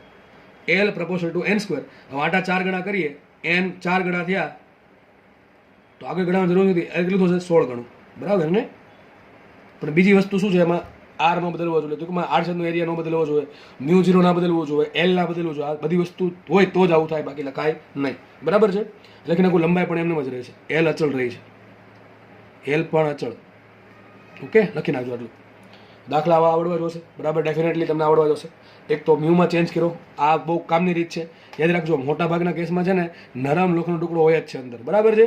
નરમ લોખંડ એટલા માટે કે એની પરમ્યુનિટી બહુ મોટી હોય એટલા માટે, અને ઇન્ડક્ટન્સ વધારવું તો એક રસ્તો છે. તમને યાદ છે કેપેસિટર વધારવા માટે શું કરવું પડે? કેપેસિટન્સ વધારવા માટે કેપેસિટરના અંદરના ભાગમાં ડાઇલેક્ટ્રિક અચળાંક કે દાખલ કરવામાં આવે છે. કેપેસિટન્સ કે ઘણું થાય. એ જ પ્રમાણે એ જ રીતે અહીંયા છે કે ભાઈ શૂન્ય કહી કે બીજું કોઈ માધ્યમ લઈ લો તો ઇન્ડક્ટન્સ પણ અહીંયા એ ઘણું થશે. એ રીતે. બરાબર છે? અહીંયા દાખલો બહુ સિમ્પલ દાખલો છે, પૂછાઈ ગયેલો દાખલો છે. આવા દાખલા પૂછાશે. બરાબર, પણ આ બધી વસ્તુઓ ચલો હોવી જોઈશે. એકનો એક તારે તો ત્રીજા બદલી જશે. ઓકે, ચલો આગળ વધીએ આપણે. ચલો, તો આપણે આત્મ પ્રેરકત્વ સમજી લીધું છે. હવે સમજીએ અન્યોન્ય પ્રેરકત્વ. અન્યોન્ય એટલે અન્ય, એવું અન્ય એટલે બીજાના કારણે પ્રેરણા ઉત્પન્ન થવું. ઇંગ્લિશમાં કહેવાય મ્યુચ્યુઅલ. શું કહેવાય? Mutual inductance. બરાબર છે? તો મ્યુચ્યુઅલ ઇન્ડક્ટન્સ આપણે સમજીએ. મ્યુચ્યુઅલ એટલે કે બે લોકોની ભાગીદારીથી, મ્યુચ્યુઅલ અન્ડરસ્ટેન્ડિંગ. તમે સમજ્યા હશે, સામેની સમજણ. બરાબર છે? તો અહીંયા હવે આપણે ભણીશું અન્યોન્ય પ્રેરકત્વ. બરાબર, પહેલા આપણે શું ભણ્યા? આત્મ પ્રેરકત્વ. પોતાના ખુદના કારણે, ખુદના ફ્લક્સમાં ચેન્જ થવાથી પોતાનામાં ઈએમએફ ઉત્પન્ન થાય છે. અહીંયા શું થશે? બીજાના કારણે પોતાનામાં ફ્લક્સમાં ચેન્જ થશે, અને પોતાના ફ્લક્સમાં ચેન્જ થવાથી પોતાનામાં ઈએમએફ ઉત્પન્ન થાય. મેં તમને શોર્ટ ભાષામાં કહી દીધું. આત્મ પ્રેરકત્વમાં શું થાય? આત્મ પ્રેરકત્વમાં પોતાનું ફ્લક્સ પોતાના જ કારણે ચેન્જ થયું, પોતાના કારણે પોતાનું ફ્લક્સ ચેન્જ થયું એટલે પોતાનામાં ઈએમએફ ઉત્પન્ન થાય, એને કહેવાય આત્મ પ્રેરકત્વ. અન્યોન્ય પ્રેરકત્વ એટલે શું થાય? બીજાના કારણે પોતાનું ફ્લક્સ ચેન્જ થાય, પોતાનું ફ્લક્સ ચેન્જ થયું એટલે પોતાનામાં ઈએમએફ ઉત્પન્ન થયું. ટૂંકમાં બીજાના કારણે પોતાનાની અંદર ઈએમએફ ઉત્પન્ન થવું એને કહેવાય અન્યોન્ય પ્રેરકત્વ, મ્યુચ્યુઅલ ઇન્ડક્ટન્સ. તો હવે આપણે સમજીએ મ્યુચ્યુઅલ ઇન્ડક્ટન્સ શું છે. ચલો, એક ગૂંચળું છે, દેખાય છે? એને બનાવ્યું પહેલું ગૂંચળું. બરાબર છે? એ ગૂંચળા બેટરી જોડેલી છે, ટૂંકમાં આગળનો બેઠો પરિપથ ગેલોમીટર જોડ્યું છે, અવરોધ જોડ્યો છે પ્રવાહ કંટ્રોલ કરવા માટે. બરાબર છે? એની બાજુમાં ખૂબ જ નજીક મેં બીજું ગૂંચળું રાખ્યું છે. આ બે ગૂંચળા એકદમ નજીક છે, એકબીજાને અડકે નથી, બંને થોડીક બહુ ઓછી ગેપ છે. બરાબર છે? હવે ધ્યાનથી સમજજો. હું આ પરિપથમાં પસાર કરું છું પરિપથમાં પ્રવાહ પસાર કરશું એટલે શું ઉત્પન્ન થશે? આ ગૂંચળાનું પોતાનું કંઈક ચુંબકીય ક્ષેત્ર ઉત્પન્ન થશે. પ્રેક્ટિકલ લાઈફમાં શું હોય કે ગૂંચળાની આજુબાજુ ચુંબકીય ક્ષેત્ર રેખા હશે. બરાબર? શું હશે? પોતાની આજુબાજુ ચુંબકીય રેખા હશે. જો આદર્શ સોલેનોઇડ હોય, તો અંદરના ભાગમાં બી હોય, બહારના ભાગમાં બી 0 હોય, તો આ કંઈ કામનું છે નહીં. પણ હું શું કહું છું, પ્રેક્ટિકલ લાઈફમાં શું છે? ગૂંચળાની આજુબાજુ શું ઉત્પન્ન થાય? ચુંબકીય ક્ષેત્ર ઉત્પન્ન થાય, અને ચુંબકીય ક્ષેત્ર રેખા ઉત્પન્ન થાય. હવે બીજું ગૂંચળું છે એ પહેલા ગૂંચળાની ઘણું નજીક છે, એટલે પહેલા ગૂંચળાની જે ચુંબકીય ક્ષેત્ર રેખા છે એ બીજા ગૂંચળામાંથી પણ પસાર થશે. ઇન શોર્ટ કહેવા એમ માંગુ છું કે આ જે બીજું ગૂંચળું છે એ પહેલા ગૂંચળાના ચુંબકીય ક્ષેત્રના અસરમાં છે, એટલે આ ગૂંચળામાં ચુંબકીય ક્ષેત્ર લાગુ પડશે. આ કોના જેવું છે? એક અનંત અનંત લંબાઈનો તાર છે, એની બાજુમાં એક રિંગ છે. તો આપણે જોયું હતું કે આ તારના કારણે રિંગ પાસે થોડુંક બી હોય, એવું જ અહીંયા થશે. આ ગૂંચળાનું બી કે જેમાંથી પ્રવાહ પસાર થયો એટલે એમાં બી ઉત્પન્ન થયું. બી છે એ થોડોક ભાગ ક્યાં જશે? બીજા ગૂંચળા પાસે સંકળાશે. તો આ બીજા ગૂંચળામાં કંઈક ફ્લક્સ ઉત્પન્ન થશે. કેટલું ફ્લક્સ ઉત્પન્ન થાય વિચારો? ફ્લક્સ બરાબર કેટલો આવશે? NBA. આ બીજા ગૂંચળાનું ફ્લક્સ આટલું છે. બી કોનું છે? બી એનું ઘરનું નથી. આગળના કેસમાં બી ઘરનું હતું, એટલે ખુદનો પ્રવાહ હતો. અહીંયા બી બીજાનું છે. કોનું છે? બી જેમાંથી પ્રવાહ પસાર થયો એનું બી છે. તો એ નાટા કોના? ખુદના ગૂંચળાના, બીજા ગૂંચળાના. એરિયા કોનો? બીજા ગૂંચળાનો. આ બી કોનું? પહેલા ગૂંચળાનું. ખબર પડે કે ન પડે? કેમ? ભાઈ જેમાંથી પ્રવાહ પસાર થાય એનું બી લેવાનું. આ બીજા ગૂંચળામાં બીજા ભાઈ પ્રવાહ જ નથી, તો બી એનું ક્યાંથી ઉત્પન્ન થવાનું? તો અહીંયા પહેલા ગૂંચળામાં પ્રવાહ ઉત્પન્ન કર્યો આપણે, પ્રવાહ પસાર કર્યો, એના કારણે એનું કંઈક બી ઉત્પન્ન થયું. એમાં થોડુંક બી ક્યાં સંકળાશે? બીજા ગૂંચળા સાથે પણ સંકળાશે, કારણ કે બીજું ગૂંચળું છે પહેલા ગૂંચળાના સાનિધ્યમાં છે, એટલે બીજા ગૂંચળામાં કંઈક ફ્લક્સ ઉત્પન્ન થયું. હવે સમજો, ખાસ હવે સમજો. હવે હું શું કરું છું? પહેલા ગૂંચળામાંથી જે પ્રવાહ પસાર થાય છે એ બદલાવું છું.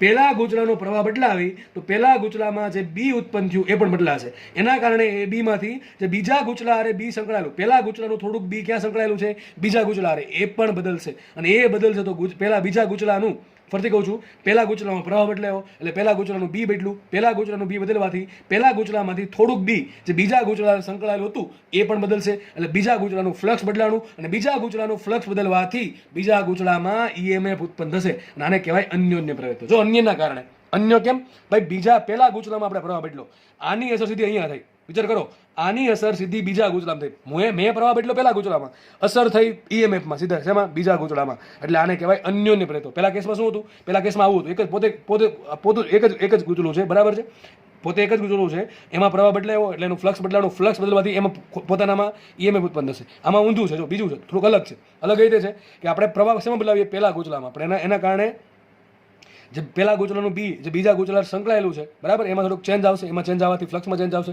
અને ફ્લક્સમાં ચેન્જ આવવાથી બીજા ગૂંચળાના ઈએમએફમાં બીજા ગૂંચળામાં ઈએમએફ ઉત્પન્ન થશે. આને કહેવાય અન્યોન્ય પ્રેરકત્વ, મ્યુચ્યુઅલ ઇન્ડક્ટન્સ. બધું લખ્યું છે અહીંયા. અહીં પ્રથમ ગૂંચળામાંથી પ્રવાહ પસાર કરતા તેમાં ઉદ્ભવતા ચુંબકીય ક્ષેત્રની અમુક ચુંબકીય રેખાઓ ગૂંચળા 2 માંથી પણ પસાર થાય છે. હવે જો પ્રથમ ગૂંચળાના પ્રવાહ આઈમાં ફેરફાર કરવામાં આવે તો બીજા ગૂંચળા સાથે સંકળાયેલ ફ્લક્સમાં પણ, એટલે કે ચુંબકીય ક્ષેત્ર રેખાની સંખ્યામાં પણ બદલાવ આવશે. એના કારણે એમાં ઈએમએફ ઉત્પન્ન થશે અને અહીંયા પ્રેરિત પ્રવાહ મળશે. ટૂંકમાં ક્યાં પ્રવાહ મળશે? આપણને બીજા ગૂંચળામાં પ્રવાહ મળશે, બરાબર છે. તો બીજા ગૂંચળામાં પ્રવાહ કોના કારણે મળે છે?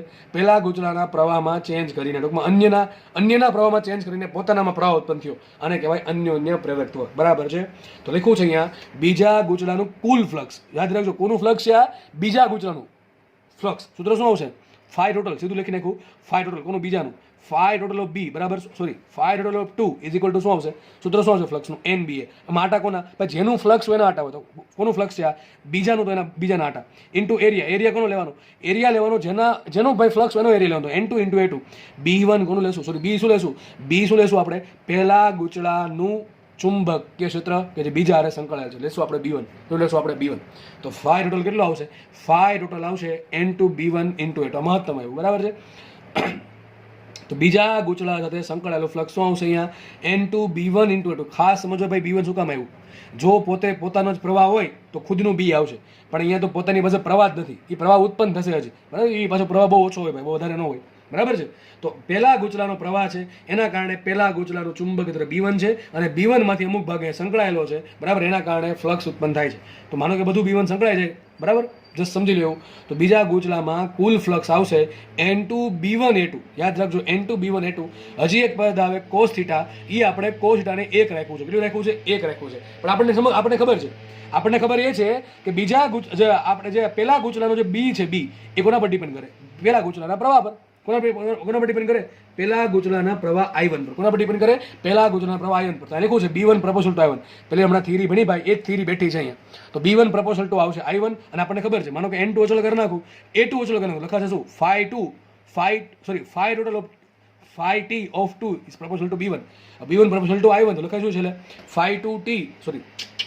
Phi total of 2 is proposal to I1. લખાય કે ન લખાય ભાઈ? B1 પ્રપોઝલ ટુ I1 છે, અને phi total proposal to B1 છે, તો લખાય શું છે? Phi total proposal to I1. તો એક કામ કરીએ, આ પ્રપોર્શનાલિટી કાઢી અને ઇક્વલ ટુ મૂકવું છે, તો મારે એક આવશે કોન્સ્ટન્ટ. સૂત્ર શું આવશે અહીંયા? Phi total of 2 is equal to M21 into I1. અહીં M21 ને શું કહેવાય? M21 ને કહેવાય બીજા ગૂંચળાનું પ્રથમ ગૂંચળા સાપેક્ષે અન્યોન્ય પ્રેરકત્વ. ટૂંકમાં કોનું અન્યોન્ય પ્રેરકત્વ છે? બીજાનું. કોની સાપેક્ષે? પહેલા સાપેક્ષે છે, બરાબર ને. જો પહેલા યાદ કરો, જૂની થિયરી આવી હતી, phi total is equal to LI, બરાબર. એ જ છે ભાઈ, એ જ છે, બીજું કાંઈ નથી. આ ફાઈ ટોટલ કોનું? બીજાનું છે, બરાબર. શું આવશે? L ની જગ્યાએ આવી ગયું M. તમે M લખશો તો ચાલશે, હમણાં કહું છું તમને. L ની જગ્યાએ M લખશો તો ચાલશે. M ફોર મ્યુચ્યુઅલ, બરાબર ને. મ્યુચ્યુઅલ ઇન્ડક્ટન્સનો M છે, ઓકે. ઇન્ટુ આવશે I1. ખાસ અહીંયા ફરક કેટલો પડ્યો? અહીંયા શું હતું? પહેલા આગળના કેસમાં આવું હતું, જેનો પ્રવાહ છે એનું જ એનું જ ફ્લક્સ છે. અહીંયા જેનો પ્રવાહ છે એની સિવાયનું ફ્લક્સ છે. કારણ શું ભાઈ? બીજું ગૂંચળું, પહેલું ગૂંચળું. બીજા ગૂંચળામાં પ્રવાહ જ નથી, એટલે તો મ્યુચ્યુઅલ આવ્યું, બરાબર છે. તો સૂત્ર આપણને મળી ગયું ફાઈ ટી ઓફ 2, એટલે કે બીજા ગૂંચળાનું કુલ ફ્લક્સ, બરાબર, શું આવશે? M21 into I1. જે I1 છે પહેલા ગૂંચળાનો પ્રવાહ, અને આ છે બીજા ગૂંચળાનું ફ્લક્સ. તો બીજા ગૂંચળાનું પહેલા ગૂંચળા સાપેક્ષે મ્યુચ્યુઅલ ઇન્ડક્ટન્સ આવશે, અન્યોન્ય પ્રેરકત્વ આવશે, પોતાનું ફ્લક્સ ભાંગે પહેલાનો પ્રવાહ. ટૂંકમાં બીજા ગૂંચળાનું અન્યોન્ય પ્રેરકત્વ શું આવે? બીજા ગૂંચળાનું કુલ ફ્લક્સ છેદમાં પહેલા ગૂંચળાનો પ્રવાહ. ઈઝી વસ્તુ છે, આરામથી યાદ રહી જાય એવી વસ્તુ છે, કે અઘરી ગોખવાની જરૂર છે. અને જેમ અહીંયા L બરાબર શું આવે? ફ્લક્સ ભાંગ્યા પ્રવાહ. ટૂંકમાં તમે એટલું યાદ રાખો, ઇન્ડક્ટન્સ હોય કે મ્યુચ્યુઅલ ઇન્ડક્ટન્સ હોય, સૂત્ર શું આવશે? ફ્લક્સ ભાંગ્યા પ્રવાહ. પણ પોતાનું જો તો શું આવશે? પોતાનું ફ્લક્સ ભાંગે પોતાનો પ્રવાહ. મ્યુચ્યુઅલ શું આવશે? પોતાનું ફ્લક્સ ભાંગે બીજાનો પ્રવાહ. બસ એટલું આવશે, મગજમાં રાખો, બરાબર છે. કેમ કે પોતાના પાસે ખુદ પ્રવાહ નથી, બીજાના પ્રવાહની મદદ લેવી પડે છે, એટલા માટે તો મ્યુચ્યુઅલ કીધું, બરાબર છે. મ્યુચ્યુઅલ એટલે કે એક કરતાં વધારે હોય અને વચ્ચે ભાગીદારી થઈ એવું કંઈક સમજી શકો તમે, બરાબર. તો આપણે સૂત્ર મળી ગયું M21 બરાબર 5T(2)/I1. આપણે આગળ વધીએ તો આપણે છેલ્લે સાબિત કર્યું કે M21 બરાબર શું આવશે? 5T(2)/I1. ટૂંકમાં લખ્યું છે બીજા ગૂંચળાનું પ્રથમ ગૂંચળા સાપેક્ષે અન્યોન્ય પ્રેરકત્વ M2M બરાબર શું આવશે? M21 બરાબર બીજા ગૂંચળા સાથે સંકળાયેલું કુલ ફ્લક્સ ભાગ્યા પ્રથમ ગૂંચળામાંથી વહેતો પ્રવાહ I1. તો આપણે મળી ગયું સૂત્ર. એક સૂત્ર થઈ ગયું આ. ભાઈ ગોખવાની જરૂર નથી, પહેલું સૂત્ર યાદ રહી ગયું. જૂનું કયું? આ L બરાબર 5T/I. તો આ આરામથી યાદ રહી જાય એવું છે, એમાં કંઈ ગોખવાની જરૂર છે નહીં. આના પરથી યાદ રાખવાનું છે આ, બરાબર છે. એની જગ્યાએ એમ આવશે. અહીંયા પોતાનું ફ્લક્સ ભાગ્યા પોતાનો પ્રવાહ હતો, અહીંયા પોતાનું ફ્લક્સ ભાગ્યા બીજાનો પ્રવાહ આવશે, બરાબર છે. સીધી વાત છે. ઓકે, તો સૂત્ર આપણે આવી ગયું 5T(2) = M21 × I1. આપણે મેં તમને હમણાં કીધું હતું કે આપણે શું કરશું? પહેલા ગૂંચળાના પ્રવાહમાં ચેન્જ કરશું, એટલે પહેલા ગૂંચળાના બીમાં ચેન્જ થયો, એટલે B1માં ચેન્જ થયો. B1માં ચેન્જ થવાથી બીજા ગૂંચળાના ફ્લક્સમાં ચેન્જ થશે, અને ફ્લક્સમાં ચેન્જ થાય તો બીજા ગૂંચળામાં કંઈક EMF ઉત્પન્ન થાય. સોરી, બીજા ગૂંચળામાં કંઈક EMF ઉત્પન્ન થશે, એટલે કીધું આપણે એને અન્યોન્ય પ્રેરકત્વ. તો કેટલું EMF ઉત્પન્ન થાય એમાં શોધવું છે. તો શું કરીશું? આ સમીકરણનું બે બાજુ વિકલન કરીશ. આગળના કેસ જેવો બેઠો કેસ છે, તો બે બાજુ શું કરીએ આપણે? વિકલન કરીએ. તો અહીંયા આવશે, આનું વિકલન શું થાય? d5T(2)/dt = M21 કેવા ચલ હોય ઇન્ટુ dI1/dt. હવે આને ખબર છે આપણને, આપણે ભણી ગયા આપણે કે એપ્સિલોન બરાબર શું? -d5/dt. શું હોય? -d5/dt. તો d5/dt બરાબર શું આવશે? Minus epsilon. પણ આ કોનું છે વિચારો? આ બીજા ગૂંચળાનું ફ્લક્સ નો ફેરફાર સમય યાર એને શું આવે મને? બીજા ગૂંચળાનું EMF. સીધી વાત છે. એટલે એપ્સિલોન 2 લખ્યું છે, બરાબર છે. ભાઈ બીજા ગૂંચળાનું ફ્લક્સનો સમય યાર ફેરફાર શું આપે મને? બીજા ગૂંચળાનું EMF આપે. ફેરાડેનો નિયમ, જેનો ફ્લક્સનો ફેરફાર થાય એમાં EMF ઉત્પન્ન થાય. પહેલામાં ફેરફાર થાય તો પહેલાનું આવશે, બીજાનું તો બીજાનું આવશે. તો આવશે -ε2 = M21 × dI1/dt. તો આ માઇનસ આ બાજુ સૂત્ર મળી ગયું. ε2 બરાબર શું આવશે? -M21 × dI1/dt. આ કોના જેવું છે? આના જેવું છે. જો આના જેવું જ છે. કોના જેવું છે? આના જેવું છે. એપ્સિલોન બરાબર -L dI/dt. શું આવશે? એપ્સિલોન બરાબર -L dI/dt. સમજ પડે કે ન પડે? આનાથી આ બનાવવાનું છે, આનાથી આ બનાવવાનું છે. હવે જો જેવું આપણે અહીંયા મેં શું કર્યું? પહેલા ગૂંચળામાં પ્રવાહ પસાર કર્યો, બીજા ગૂંચળાનું ઇન્ડક્ટન્સ મેળવું. આવું ઊંધું કરી શકું. હું શું કરી શકું? બીજા ગૂંચળામાં પ્રવાહ પસાર કરીને પહેલા ગૂંચળામાં ફ્લક્સ મેળવી શકું, ફ્લક્સનો ચેન્જ મેળવી શકું, અને પહેલા ગૂંચળામાં EMF મેળવી શકું. સૂત્ર શું આવશે? જે 2 છે ને 1 થઈ જશે. શું આવશે? એપ્સિલોન 1 બરાબર શું આવશે? -M12 dI2/dt. શું આવશે? dI2/dt. ટૂંકમાં અહીંયા આ બીજા ગૂંચળા માટે છે, આ પહેલા ગૂંચળા માટે છે. જે કહાની આપણે પહેલા ગૂંચળામાં પ્રવાહ પસાર કરીને કરી, બીજા ગૂંચળામાં EMF મેળવવાની, એ જ આપણે કહાની કરી શકીએ અહીંયા પણ. શું કર્યું? આમાં શું હશે? બીજા ગૂંચળામાં પ્રવાહ પસાર કર્યું, બીજા ગૂંચળામાં પ્રવાહ પસાર કરીને આપણે કહાની કરી શકીએ છીએ. તો મને કુલ બે સૂત્ર મળ્યા. એક સૂત્ર યાદ કરો, એક આ હતું L બરાબર dt/I, અને બીજું કયું યાદ કરો? L બરાબર શું હતું? -I/dI/dt. એ જ સૂત્ર અહીંયા છે. વિચારો, એ જ અહીંયા છે. M21 કરતા બનાવો શું આવશે? M21 કરતા બનાવશો તો એપ્સિલોન 2 dI1/dt આવશે. એ જ વસ્તુ છે. Epsilon 1 dI2/dt. તો મને શું મળે? M12 મળે.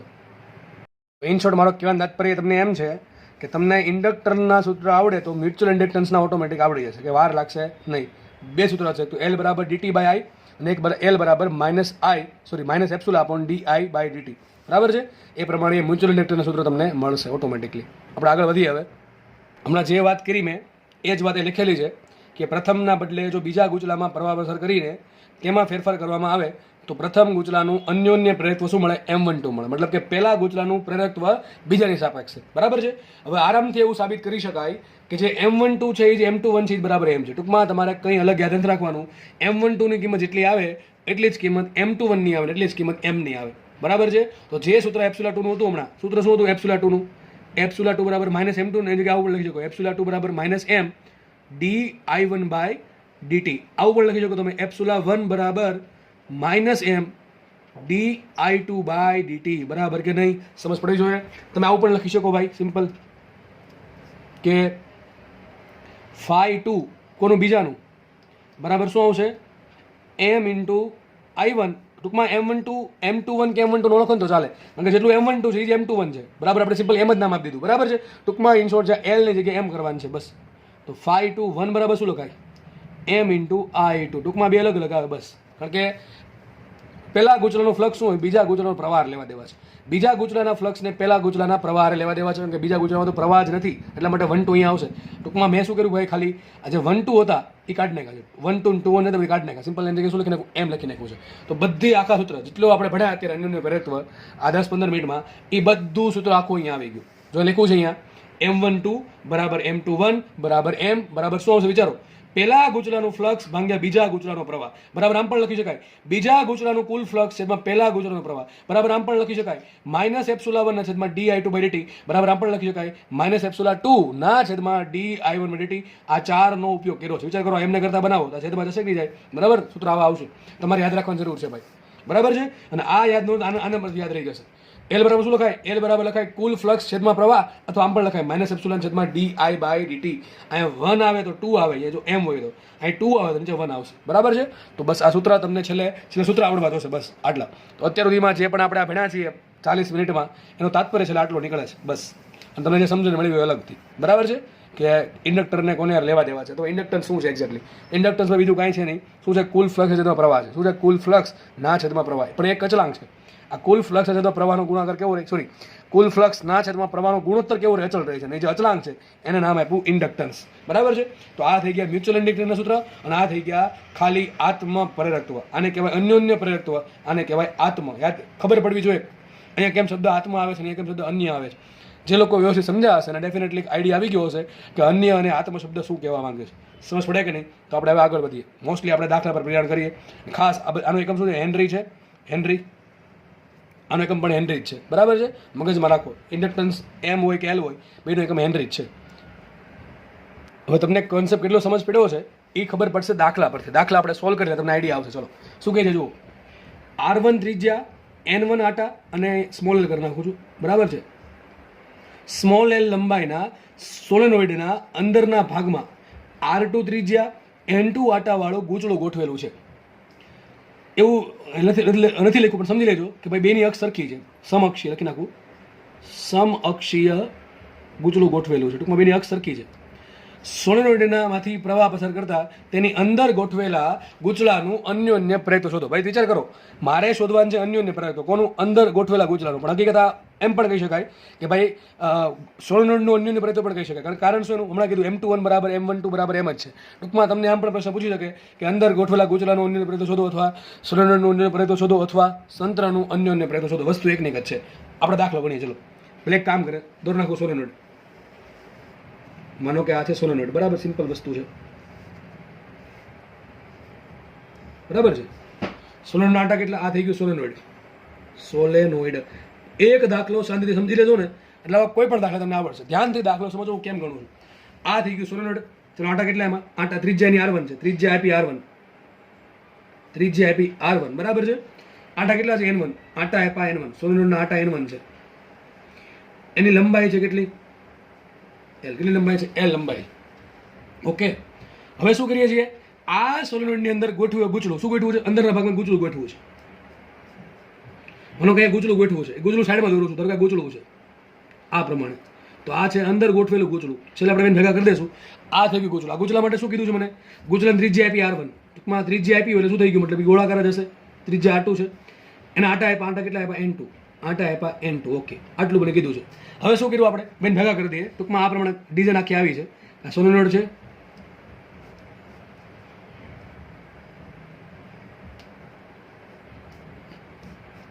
અંદર આ પ્રમાણે કંઈક ગૂંચળું ગોઠવેલું છે. સિમ્પલ વસ્તુ છે, બરાબર. અને એક કામ કરો, આ સોલેનોઇડનો નંબર આપું છું 1 અને ગૂંચળા નંબર આપું છું 2. તો આ મારા માટે થઈ ગયો પહેલો નંબર, આ મારા માટે થઈ ગયો બીજો નંબર, બરાબર. આવું કીધું આપણે. હવે શું કરીએ આપણે? બીજા ગૂંચળાનું અન્યોન્ય પ્રેરકત્વ શોધી નાખીએ. શું કરીએ? બીજા ગૂંચળાનું અન્યોન્ય પ્રેરકત્વ શોધીએ. તો હું શું કરીશ? યાદ કરો, M બરાબર શું લખાય? બોલો, M બરાબર શું લખાશે? જવાબ બરાબર શું આવશે? અન્યોન્ય પ્રેરકત્વ M બરાબર. યાદ કરો શું સૂત્ર આવશે? બીજા ગૂંચળાનું કુલ ફ્લક્સ છેદમાં પહેલા ગૂંચળાનો પ્રવાહ. બસ આટલો ફરક છે, બસ. ઇન્ડક્ટરમાં શું આવે? પોતાનું ફ્લક્સ છેદમાં પોતાનો પ્રવાહ. અન્યોન્ય પ્રેરકત્વ શું આવશે? પોતાનું ફ્લક્સ છેદમાં બીજાનો પ્રવાહ, બરાબર છે. તો ખબર પડે ન પડે? તો મારે M શોધવા માટે મારે બેની જરૂર પડે. 5T2 ની. ટૂંકમાં બીજા ગૂંચળા હારે, ટૂંકમાં આ ગૂંચળું જે છે એનું ફ્લક્સ છેદમાં એમાંથી એને ભાગ્ય પ્રવાહ કરી દો I1, બરાબર. તો મને મારો જવાબ મળી જાય. ચલો આટલું કરવાનું છે આપણે. તો હવે આપણે ક્યાં પ્રયાણ કરશું? 5T(2) કઈને મળશે? 5T એટલે બીજા ગૂંચળાનું કુલ ફ્લક્સ. લખું છું અહીંયા, બીજા ગૂંચળાનું કુલ ફ્લક્સ કઈ રીતે મળશે? વિચારો, કુલ ફ્લક્સ બહુ સિમ્પલ છે. બોલો કઈ રીતે મળશે? કુલ ફ્લક્સ કઈ રીતે મળશે? બોલો 5T. તો બોલો એટલે વિચારવાનું તમે જાતે, કે બોલો નથી મગજમાં. તો 5T(2) એટલે કે બીજા ગૂંચળાનું કુલ ફ્લક્સ એટલું આવશે. સિમ્પલ સૂત્ર, NBA cos θ. ગૂંચળાનું ફ્લક્સ શું આવશે? બીજા ગૂંચળાના આટા ગુણ્યા NBA. બી પણ કોનું આવશે? B1 આવશે ને. બસ આ મહત્વની વસ્તુ છે. બી કોનો આવશે? બીજા પહેલાનો આવશે. એટલે પહેલા ગૂંચલામાં પ્રવાહ પસાર કર્યો, સોલેનોઇડમાં પ્રવાહ પસાર કર્યો એટલે બીજા ગૂંચલામાં ફ્લક્સ સંકળાશે. એટલે B1 આવશે ઇન્ટુ આવશે A2, એટલે બીજા ગૂંચલાનો એરિયા આવશે. એટલે લખી દઉં છું, બીજા ગૂંચલાનો એરિયા કેટલો આવશે? A2 બરાબર સિમ્પલ શું છે, પાઈ R2 સ્ક્વેર કેટલો આવશે? પાઈ R2 લખી નાખીએ અહીંયા. માટે φ2 ઓફ 2 કેટલા આવશે? અહીંયા simple N2 into B1 into pi R2 square. દાખલો ગણવા માટે મારે ખાલી જરૂર કોની પડે? B1 ની જરૂર પડે. કોની જરૂર પડે? B1 ની. તો લખીએ B1 બરાબર સૂત્ર શું આવશે? સિમ્પલ μ0 N1 I1 બરાબર ને? તો કે B1 છે એટલે પહેલા કોણ? સોલેનોઇડનું ચુંબકીય ક્ષેત્ર શોધવાનું, એટલે એનું આવશે B1 બરાબર શું આવશે? μ0 N1 I1. તો લખીએ માટે B1 બરાબર μ0 રાખો એમને. N1 શું આવશે? કુલ આટા છેદમાં લંબાઈ L ઇન્ટુ I1. તો આ પ્રમાણે મળી ગયું B1. બધી વસ્તુ મૂકી દઈએ અહીંયા મેઇન સૂત્રમાં. આ મને મળી ગયું B1, આ મને મળી ગયું બીજા ગોચલાનું કુલ ફ્લક્સ. બેને મૂકીએ અહીંયા. તો સૂત્ર આગળ વધીએ આપણે. માટે M બરાબર શું આવશે? M બરાબર મૂકો કિંમત φ2 ઓફ T શું આવશે? N2 રાખો એમને. B1 શું આવશે? લખી દો B1 પાઈ R2 સ્ક્વેર છેદમાં આવશે I1 ને. આપણે આગળ વધીએ તો N2 રાખો એમને. B1 શું આવશે? B1 આવશે અહીંયા μ0 N1 upon L into I1 બરાબર ઇન્ટુ આવશે પાઈ R2 સ્ક્વેર છેદમાં આવશે I1 હવે ઉડી ગયા. તો છેલ્લો જવાબ આપણો આવશે N1 N2. લખું છું μ0 ઇન્ટુ N1 ઇન્ટુ N2 બરાબર ને? પછી આગળ વધીએ μ0 N1 N2. I1 ઉડી ગયા, પાઈ R2 સ્ક્વેર બાય L. આ તમારો જવાબ આવી ગયો. સિમ્પલ દાખલો છે, દાખલામાં કંઈ છે જ નહીં. ટૂંકમાં ભાઈ B1 બીજા પહેલાનો આવશે બરાબર કે નહીં? તો બસ આટલો ફરક છે. ઇન્ડક્ટરના દાખલામાં ટૂંકમાં આત્મપ્રયોગના દાખલામાં અને અન્યોન્ય પ્રયોગમાં એટલો જ ફરક છે, બીજો કોઈ ફરક છે નહીં. બાકી બધી વસ્તુ હરકી. તો લખાઈશું અહીંયા સિમ્પલ લખી નાખું છું છેલ્લે. M પ્રપોઝલ ટુ શું આવશે? N1 N2. આને જો શું કહેવાય? એરિયા કહેવાય ને. એરિયા A2 છેદમાં L ઇન્ટુ μ0 બરાબર કે નહીં? આવું થાય. આવું લખી શકો તમે, અથવા બરાબર લખી દો આમ તો. N1 N2 A2 μ0 upon L. આ થઈ ગયું તમારું અન્યોન્ય પ્રયોગનું સૂત્ર. આવડે કે નહીં? સિમ્પલ વસ્તુ છે ભાઈ. આગળ વધીએ આપણે નવો દાખલો. ચલો તો આપણે ગણીએ બીજો દાખલો બરાબર છે. દાખલો બીજો આવા જ છે દાખલા, અલગ અલગ સિસ્ટમ આપેલી છે, બાકી કોન્સેપ્ટ એક ન કરશે. ચલો શું કહે છે જો, L લંબાઈના ચોરસ લૂપના કારણે તેના કેન્દ્ર પર મૂકેલા અતિ સૂક્ષ્મ ક્ષેત્રફળ એના લૂપ સાથે સંકળાયેલું અન્યોન્ય પ્રયત્નો શોધો. એક ચોરસ દેખાય તમને, એની અંદર નાનકડો ભાગ છે, નાનકડો એરિયા છે. એરિયા ગમે એટલો હોઈ શકે, એ ગમે હોઈ શકે, ચોરસ હોઈ શકે, લંબચોરસ હોઈ શકે, ત્રિકોણ હોઈ શકે, કોઈ વસ્તુ હોઈ શકે. મેં અહીંયા નાનકડો ભાગ દોર્યો છે. તો આ ભાગ સાથે ટૂંકમાં આ તંત્રનું તમારે શોધવાનું છે અન્યોન્ય પ્રયત્વ એમ. એક કામ કરીએ, આ જે નાનકડો ભાગ છે એનો એરિયા 1 A છે, એને નામ આપું છું બીજો નંબર, અને મોટો ચોરસ છે એને નામ આપું છું 1 નંબર બરાબર છે. તો સૂત્ર મૂકીએ આપણે. M બરાબર શું આવશે? M બરાબર બીજા ભાગનું ફ્લક્સ છેદમાં પહેલા ભાગનો પ્રવાહ બરાબર ને? નાનકડા ભાગનું હંમેશા આવું જ કરવાનું, હંમેશા કરવાનું આવું બરાબર છે. શું કરવાનું? નાનકડા ભાગનું ફ્લક્સ છેદમાં મોટા ભાગમાંથી વહેતો પ્રવાહ. બસ સિમ્પલ. તો મારે બે વસ્તુ શોધવી પડે. આ જે નાનકડો એરિયા છે, આ નાનકડો એરિયા એની હારે કેટલું ફ્લક્સ સંકળાયેલું છે ભાંગ્યા આ ચોરસમાંથી કેટલો પ્રવાહ બધા છે. હવે ચોરસનો પ્રવાહ મને અહીં આપ્યો નથી. કેમ નથી આપ્યો? કારણ કે ઉડી જ જવાનો છે. ધારો કે આ ચોરસમાંથી આ પ્રમાણે I1 જેટલો પ્રવાહ ફ્લો થાય છે. બધી કેટલો પ્રવાહ થાય છે? I1 જેટલો પ્રવાહ ફ્લો થાય છે બસ બરાબર છે. તો મને હવે શોધવું શું પડશે? I1 તો થઈ ગયું આપણું કામ છે. આપણે φT ઓફ 2 શોધવાનું. આને આપણે આપીએ સમીકરણ નંબર 1. ચલો તો હવે કયો કેસ આવશે? હવે કેસ આવશે કે નાનકડો ભાગ છે એની હારે કેટલું ફ્લક્સ સંકળાયેલું છે. તો સૂત્ર મૂકીએ આપણે. માટે નાનકડા ભાગ સાથે સંકળાયેલું ફ્લક્સ બરાબર સૂત્ર શું આવશે? NBA cos θ. એમાં cos θ માની લેવાનું 1. જો કે સાબિત કરશું આપણે. તો બીજા ભાગ હારે બીજા ભાગ હારે સંકળાયેલું કુલ ફ્લક્સ સૂત્ર શું આવશે? સિમ્પલ N2 ઇન્ટુ A2 બરાબર ને? NB બી કોનું આવશે? પહેલાનું B1 ઇન્ટુ cos θ બરાબર 1. લખી નાખવું જોઈએ cos θ બરાબર 1. કેમ? હમણાં કહું છું બરાબર છે. આવું થશે. ચલો N2 કેટલા આપ્યા આપણને? નાનકડો ભાગ છે ને, નાનકડા ભાગના આટા કેટલા? એક જ, બીજું કંઈ કીધું જ નથી. જો તો લખશું અહીંયા N2 બરાબર કેટલા લેશું? N2 બરાબર લેશું 1. A2 કેટલા આપ્યા? નાનકડા ભાગનો એરિયા કેટલો આપ્યો? A આપ્યો રકમમાં. તો બે વસ્તુ મળી ગઈ. તો બાકી કોણ રહી? B1 રહી. B1 થોડુંક માથાકૂટ વાળું છે, શોધી આપણે પહેલા આ લખી નાખીએ. N2 બરાબર શું આવશે? આ મૂકો 1, આ મૂકો શું આવશે? AB1. શું આવશે અહીંયા? AB1. તો મને મળી ગયું ફ્લક્સ. જો કે થોડું બાકી છે બરાબર છે. AB1 જેટલું ફ્લક્સ મળ્યો. હવે AB1 જેટલું ફ્લક્સમાં B1 આપણે શોધવા પડે. રકમમાં મને ક્યાંય B1 આપ્યું નથી, એટલે મારે B1 ને કાઢવું પડે. ચલો B1 શું છે? ચોરસ વડે આ નાનકડા ભાગ પાસે ઉદ્ભવતું ચુંબકીય ક્ષેત્ર. હવે નાનકડો ભાગ ક્યાં છે? નાનકડો ભાગ છે ચોરસના કેન્દ્ર પર. ક્યાં છે? ચોરસના કેન્દ્ર પર. અને નાનકડો ભાગ ઘણો સૂક્ષ્મ છે. ચોરસની સરખામણીમાં નાનકડો ભાગ જો લખું અતિ સૂક્ષ્મ, ઘણો નાનો છે. બરાબર છે? તો આપણે એમ જ માનશું કે નાનકડો ભાગ ક્યાં છે? ચોરસના કેન્દ્ર પર છે. તો તમને હવે સૂત્ર યાદ હોય તો ડાયરેક્ટ મૂકી શકો છો કે આ ચોરસ લૂપના કારણે ચોરસના કેન્દ્ર પર કેટલું બી ઉત્પન્ન થાય. શું મૂકવું પડે? ચોરસના લીધે, ચોરસમાંથી વહેતા પ્રવાહના કારણે ચોરસના કેન્દ્ર પર કેટલું બી ઉત્પન્ન થાય. જો કે યાદ તો ના હોય કોઈને પણ, આપણે એક કામ કરી મેળવીએ. યાદ કરો, આવો દાખલો આપણે ગણાવ્યો ચેપ્ટર નંબર 4માં કે ચોરસના કારણે બી કેટલું ઉત્પન્ન થાય. તો શું કરીએ? યાદ કરો આ 4 તાર છે. એક તારને પકડી, ચલો આ તારને પકડી લો. પહેલો તારને, તાર કંઈક આવો છે કે નહીં? તારની લંબાઈ કેટલી? IL, પ્રવાહ કેટલો? I1, અને આ ભાગ અહીંયા છે. બરાબર છે? કઈ યાદ આવે છે? જે પોઈન્ટ પાસે, જો આ તાર કેવો છે? પરિમિત લંબાઈ છે. આને અનંત લંબાઈ ના કહેવાય. બરાબર? પરિમિત લંબાઈ છે.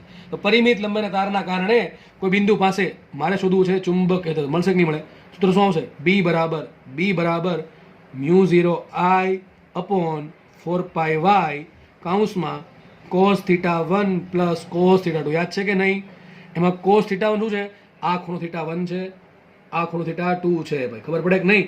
θ1 બરાબર θ2 બરાબર શું આવશે? 45 ડિગ્રી. કેટલો આવશે? 45 ડિગ્રી. આ હજી આપણે એક તારના કારણે શોધીએ છીએ. આવા કુલ 4 તાર છે, પણ આપણે જોશું એક તારના કારણે શોધી નાખીએ, પછી બાકીનો વહીવટ કરીએ. ચલો વાય શું આવશે આ કેસમાં? બોલો વાય શું આવશે? વાય આને કહેવાય વાય. તો વિચાર કરો વાય શું હશે? વાય હશે L/2. શું હશે? સિમ્પલ વસ્તુ છે, L/2. ચોરસ છે એટલા માટે. તો લખાશે અહીંયા B બરાબર શું આવશે? B બરાબર μ0 રાખો એમને એમ. I ની જગ્યા આવશે I1 upon 4π L/2 into cos θ1 શું આવશે? cos 45 ડિગ્રી, પછી બીજું પ્લસ cos 45 ડિગ્રી. થશે કે નહીં થાય આવું? વિચાર કરો. cos 45 હું ડાયરેક્ટ લખવાનો છું. cos 45 કેટલા આવે? 1/√2 પ્લસ 1/√2 એટલે 2/√2 એટલે ઉપર વધશે √2. કેટલા વધશે? ઉપર √2 વધશે. તો છેલ્લો જવાબ આવશે B બરાબર,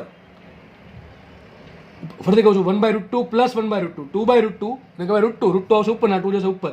તો 2√2 μ0 I1 અપોન શું આવશે? 4πL. આ શું થઈ ગયું? એક તારના લીધે ચુંબકીય ક્ષેત્ર. શું થઈ ગયું? આ ખાલી એક તારના કારણે આટલું ઉત્પન્ન થયું. આ બધું ચેપ્ટર 4માં ભણાવેલું છે.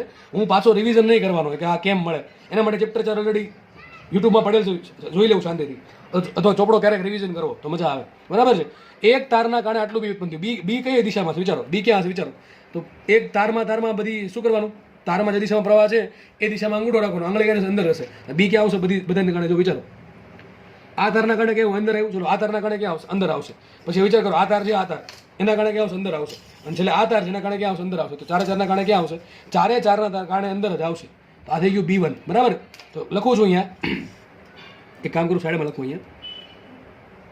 આવા થોડોક આપણે આમથી આમ જવું પડશે. બરાબર છે? આવા સમાન 4 તારના લીધે ઉદ્ભવતું કુલ ચુંબકીય ક્ષેત્ર B1 બરાબર શું આવશે? 4B. આ 4B કામ લખ્યું છે ભાઈ? બધાના કારણે અંદર છે એટલા માટે લખો ભાઈ. 2ના કારણે 12 હોય, 2ના કારણે અંદર તો 0 આવે. બરાબર? પણ એ બધાને કારણે ક્યારે અંદર જાય છે? તો માટે B1 બરાબર શું આવશે? વિચાર કરો. B1 બરાબર આ B કેટલા મૂકો કિંમત? B ની કિંમત એ મૂકો. ડાયરેક્ટ લખી નાખો 2√2 μ0 I1 છેદમાં 4πL છે ને, 4 4 ઉડી ગયા. વધશે શું છેલ્લે?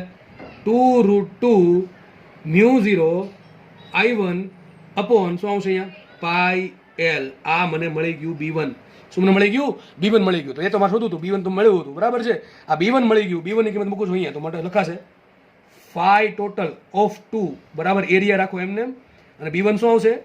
2√2 μ0 I1 અપોન શું આવશે? πL. એમાંથી I1 કાઢી નાખું મને મળી ગયું ઇન્ડક્ટન્સ. કેટલો દાખલો ઈઝી છે. જો જે લોકોને ડાયરેક્ટ યાદ હોય કે ચોરસના કારણે કેન્દ્ર પર આટલું બી મળે, એ ડાયરેક્ટ આ યુઝ કરી શકે છે. ખબર ન હોય લગભગ તો યાદ કોઈને હોય જ નહીં, છતાં પણ કદાચ ગોખ્યું હોય યાદ હોય, અથવા હમણાં રિવિઝન કર્યું યાદ હોય તો અલગ વસ્તુ છે. બાકી આ પ્રમાણે ફટાફટ મેળવવાનું છે. એક તારના કારણે આટલું મળે, તેમાં કુલ 4 તાર છે, અને 4 તારના કારણે ક્યાં જાય છે? અંદર જાય છે. યાદ રાખજો, બહુ મહત્વની વાત છે. દિશા ખાસ જોવાની, ચુંબકીય જોવાનું ભાઈ. ઘણા લોકો ડાયરેક્ટ સરળો કરી દે ભાઈ. એવું નથી હોતું. દર વખતે એક જ દિશામાં હોતું નથી. એક દિશા ઘણી વખત વાય દિશામાં હોય, ઘણી વખત એક દિશામાં હોય. તો તમારે એ પ્રમાણે સદી સરળો કરવો પડે. એ 4 4ના કારણે ક્યાં છે? અંદર તરફ છે. ક્યાં છે? ચારે ચાર તારના કારણે અંદર તરફ છે, એટલે માટે થયો ડાયરેક્ટલી સરવાળો. તો એક તારના કારણે આટલું હોય તો ચારના કારણે કેટલું આટલું હશે. તો મને આખા ચોરસ લૂપ વડે કુલ આ ગૂંચળા પર કેટલું બી હોય B1 એ મને મળી ગયું. એ B1 ની કિંમત મૂકું અહીંયા, એક કામ કરું I1 જવા દઉં, છેદમાં માટે લખાશે M બરાબર સમીકરણ નંબર 1 M બરાબર શું છે? કુલ ફ્લક્સ છેદમાં પ્રવાહ. તો લખીએ કુલ ફ્લક્સ છેદમાં પ્રવાહ I1. તો મારો જવાબ આવશે માટે M બરાબર આવશે 2√2 A μ0/πl. કેવો મસ્ત આન્સર છે, વિચારો. બરાબર છે? આ આવી ગયો જવાબ. દાખલામાં કંઈ જ છે નહીં ભાઈ, સિમ્પલ દાખલાઓ છે બધા, પણ એકની એક રીત આધારિત દાખલા છે. અલગ અલગ સિસ્ટમ આપી તમને, એ અલગ અલગ સિસ્ટમ સોલ્વ કરો એટલે દાખલો સોલ્વ થઈ જશે. બરાબર? આવડે કે ન આવડે, બધાને દાખલા આવડવા જોઈએ જ. રોકડા માર્ક્સમાં આવશે. નવો દાખલો જોઈએ આપણે. આગળનો દાખલો જેવો છે એવો જ દાખલો છે, થોડુંક રકમમાં ચેન્જ છે. વાંચીએ આપણે શું કહે છે. એ લંબાઈ બી પહોળાઈના લંબચોરસ ગૂંચળાના કેન્દ્ર પર સ્મોલ આર ત્રિજ્યાનું અને એન આટાનું અતિ સૂક્ષ્મ રૂપ ગોઠવેલ છે. અહીં A B is very very greater than R છે. તો લૂપ સાથે સંકળાયેલું અન્યોન્ય પ્રયત્નો શોધો. ટૂંકમાં વિચારો, આગળ દાખલામાં શું હતું? એરિયા આપ્યો હતો તમને. અહીંયા શું આપ્યું છે? આર ત્રિજ્યાનું અને એન આટાનું ગૂંચળું આપ્યું છે. તમારે એની હારે સંકળાયેલું અન્યોન્ય પ્રયત્નો શોધવાનું છે. દાખલો ઇઝી છે. સૂત્ર આપણે મૂકીએ તો સૂત્ર શું છે? M બરાબર શું છે? φ2 બીજા હારે સંકળાયેલું છેદમાં I1. I1 સમજ પડશે કરશું આપણે. આ લંબચોરસમાંથી થતો તો પ્રવાહ કેટલો છે? I1 છે. દરેકમાંથી થતો તો કરંટ I1 છે. બરાબર છે? ઓકે, ચલો હવે શું શોધશું આપણે? પહેલા શોધશું બીજા હારે સંકળાયેલું ફ્લક્સ. તો શું આવશે? માટે નીચે લખું છું, બીજા હારે સંકળાયેલું ફ્લક્સ. સૂત્ર શું આવશે એનું બોલો? બીજા હારે સંકળાયેલું ફ્લક્સ સૂત્ર શું આવશે? બીજાનું એરિયા બીજાના આટા ગુણ્યા પહેલાનો ચુંબેદ્ર ઇન્ટુ બીજાનો એરિયા A2 ઇન્ટુ cosθ2. આગળના કેસમાં યાદ કરો cosθ2 કેટલા હતા? cosθ તો 1. કેમ? કારણ શું? યાદ કરો, આનો એરિયા ક્યાં હશે? અંદર હશે, તો બહાર હશે ને બી ક્યાં છે? અંદર તરફ છે, એટલા માટે cosθ 1 થયો હતો, 1 અથવા -1. એવું થશે અહીંયા. વિચારો, આ જે લંબચોરસ છે, વિચારો આ લંબચોરસના આ તારના કારણે દરેક તારના કારણે બી ક્યાં હશે? દરેક તારના કારણે બી ક્યાં હશે? અંદર હશે. બી હશે અંદર તરફ, અને B1 કહું છું, બી હશે અંદર તરફ, અને આ નાનકડું જે લૂપ છે, નાનકડો લૂપ, એનો એરિયા ક્યાં હોય? સમતલ લંબ બહાર તરફ. તો B1 અને A2 વચ્ચેનો ખૂણો કેટલો હશે? B1 અને A2 વચ્ચેનો ખૂણો હશે કેટલો? 0 ડિગ્રી અથવા તો 180 ડિગ્રી. બરાબર? એટલા માટે cosθ કેટલો આવશે? અહીંયા cosθ આવશે, તો લખી નાખું છું અહીંયા cosθ બરાબર આવી ગયું 1. એટલે સૂત્ર મને મળી ગયું phi total of 2 is કેટલા આવશે? N2 B1 A2. લખું છું N2 કેટલા આપ્યા આપણને? N2 આટા કેટલા આપ્યા? તો લખાવ છો જો સ્મોલ આર ત્રિજ્યાના n આટા, ટૂંકમાં આટા આપ્યા n, નાના ગૂંચળાના આટા n છે, આના આટા n છે. એનો એરિયા કેટલો આપ્યો? A2 બરાબર વિચાર કરો, એની ત્રિજ્યા આપી આપણને સ્મોલ, એનો એરિયા કેટલો છે? πr². એનો એરિયા છે πr². બે વસ્તુ મળી ગઈ, બાકી શું રહ્યું? B1 રહ્યું. શું બાકી રહ્યું? B1 રહ્યું છે. લખું છું અહીંયા કે ક્યાં લખું? અહીંયા લખી નાખું માટે φ2 ઓફ બીજા હારે સંકળાયેલું કુલ ફ્લક્સ કેટલો આવશે? બોલો. N2 મૂકી દો n ઇન્ટુ A2 મૂકી દો πr² ઇન્ટુ મૂકી દો B1. આ મને મળી ગયું એક સમીકરણ. આને આપું સમીકરણ નંબર 2, આને આપું સમીકરણ નંબર 1. હજી આમાં આપણે φ2 સોલ્વ કર્યું નથી, કારણ કે એમાં B1 શોધવું પડશે. B1 શોધવા માટે મારે અલગ જ પેજ લેવું પડશે, કારણ કે દાખલો થોડોક મોટો છે. ધ્યાનથી સમજજો તમે. હવે શું બાકી રહી છે? B1 શોધવાનું બાકી રહે. B1 શું છે? આ જે લંબચોરસ ગૂંચળું છે એના કારણે એના કેન્દ્ર પર કેટલું બી ઉત્પન્ન થાય? કારણ કે જે નાનકડું ગૂંચળું છે એની કન્ડિશન આપી છે કે લંબચોરસની લંબાઈ પહોળાઈ કરતાં ઘણું નાની ત્રિજ્યા છે. એટલે નાનકડું મતલબ આ ગૂંચળું માનો કે અહીંયા જ છે. તો આપણે B1 શોધવાનું છે. B1 કોના કારણે આવશે? ચારે ચાર તારના કારણે. ચલો, તો ચારે ચાર તારના કારણે B1 કેટલું આપણે મેળવીએ? B1 મળે એટલે મને આન્સર મળી જાય. બરાબર છે? તો હવે આપણે પ્રયાણ કરીએ B1 તરફ. પહેલા એક તારના કારણે શોધશું, પછી આપણે એવા જોશું કેટલાક તાર સરખા છે. બરાબર? તો એક કામ કરીએ, હું આ તારના કારણે શોધી નાખું. પેલા બી તારના કારણે, આ બીની લંબાઈ કેટલી? બી છે. બીના કારણે શોધી નાખું. ચલો ફટાફટ જોઈએ આપણે. તો આ લંબાઈ બી છે, આ પ્રવાહ કેટલો? I1 છે. માનો કે સેન્ટર અહીંયા છે, સેન્ટર છે અહીંયા. આ અંતર કેટલું હશે? આ અંતર છે A/2. બરાબર ને? કેટલું અંતર હશે? y કેટલું છે? A/2. કારણ કે આ લંબાઈ એ છે તો આ લંબાઈ A/2 હશે. ભાઈ ધ્યાનથી સમજો. તો y મને મળી ગયા A/2. બરાબર છે? અને આ જોડી દઈએ સેન્ટર હારે ખૂણા છેડાને. તો અહીંયા બને θ1, અહીંયા બને θ2. બે કેવા હરખા જ હોય, કારણ કે લંબચોરસ છે. આ લંબાઈ B/2, આ લંબાઈ B/2, y બે માં હરખા, એટલે બે માં હરખા હશે. તો મૂકું છું, એક તારના કારણે કેટલું બી આવશે? બી બરાબર આવશે μ0I/4πy કૌંસમાં cosθ1 પ્લસ cosθ હશે કે નહીં? આવું બરાબર છે? એક તારના કારણે આવું થશે. મૂકીએ કિંમત આપણે. I બરાબર આવશે I1. ઓકે. y બરાબર કેટલા આવશે? A/2 આવશે. અહીંયા y બરાબર A/2 આવશે. વોટ ઇઝ cosθ1 ને વોટ ઇઝ cosθ2? બે હરખા જ આવશે. તો લખું છું અહીંયા cosθ1 બરાબર cosθ2 બે હરકત છે ને બરાબર. શું છે ડાયરેક્ટ આપણે શોધી નાખીએ છીએ. વિચાર કરો આ કેટલી લંબાઈ હશે વિચારો. એક કાટકોણ ત્રિકોણ બન્યો ભાઈ, થોડુંક ધ્યાનથી સમજવું પડશે તો ખબર પડશે. આ થઈ ગઈ પાસેની બાજુ, આ થઈ ગઈ સામેની બાજુ, આ થઈ ગયો કર્ણ. તો કર્ણ શું આવશે વિચારો. આ લંબાઈ કેટલી આવશે b/2 આવશે ને, આ લંબાઈ b/2, આ સામેની બાજુ a/2. તો કોસ બરાબર શું આવે પાસેની બાજુ છેદમાં કર્ણ. કર્ણ શું આવશે વિચારો. પાસેની બાજુનો વર્ગ b²/4, સામેની બાજુનો વર્ગ a²/4, બેનું સરવાળો અને વર્ગમૂળ. તો શું છેલ્લે આવશે અંડર રૂટ a² + b² છેદમાં 2. ભાઈ એક્ઝેક્ટલી આવું આવશે a²/4 + b²/4 ની ઉપર વર્ગમૂળની અંદર 4 થી કાઢી નાખી એટલે 2 થઈ ગયું કે ન થઈ ગયું. તો કોસ કેટલા આવશે પાસેની બાજુ છેદમાં કર્ણ આવશે અહીંયા b/2 ના છેદમાં અંડર રૂટ કેટલા આવશે a² + b²/2. આ 2 ઉડી ગયા છેલ્લે આવી ગયું માટે cos θ1 બરાબર cos θ2 બરાબર કેટલા આવશે અહીંયા b ના છેદમાં અંડર રૂટ a² + b². થઈ ગયું ન થઈ ગયું. આ બે કિંમત ક્યાં મૂકી અહીંયા મૂકીએ તો વિચારો શું આવશે અહીંયા cos θ1 બરાબર cos θ2 બરાબર હરકત છે તો મૂકી દઉં. હું ડાયરેક્ટ મૂકી દઉં છું. તો બે વસ્તુ એક જ વખત બે વસ્તુ સરખી છે એટલે શું આવશે અહીંયા b ના છેદમાં under route a² + b² plus b ના છેદમાં અંડર રૂટ a² + b² આવશે 2 times 2b upon under route a² + b². તો સૂત્ર આવી ગયું માટે એક કામ લખું અહીંયા માટે b બરાબર ચલો શું આવશે અહીંયા μ0I1 છેદમાં 4π રાખો એમને એમ. y શું આવશે y આવશે a/2 y આવશે a/2 અહીંયા શું આવશે ગુણાકારમાં 2b આવશે ને 2b ના છેદમાં અંડર રૂટ a² + b². આવું થાય કે ન થાય એક વિચાર કરીને કહો. આ બે ગયા છે ઉપર 2 દુ 4 4 ઉડી ગયેલા શું આવશે માટે b બરાબર હજી વાલી એક જ તારના કારણે જો એક જ તારના કારણે છે μ0I1 × b ના છેદમાં π a ના છેદમાં અંડર રૂટ a² + b². આ ખાલી એક તારના કારણે મળ્યું. આ મળ્યું તમને ખાલી એક તારના કારણે. આ એક તો પેલા એક પ્રશ્ન આપું છે પેલા ચેપ્ટર 4 માંથી પ્રશ્ન પૂછો તો આવું પૂછી નાખે કે AB તાર છે સોરી AB લંબાઈ પહોળાઈનું ગુચડું છે લંબચોરસ તો એના સેન્ટર પર B કેટલું હશે તો આપણે એ જ દાખલો આખો ગણવો પડશે અહીંયા બરાબર છે. આવા બે તાર હરખા છે એક તો આ તાર આ પેલો તાર આ બીજો તાર.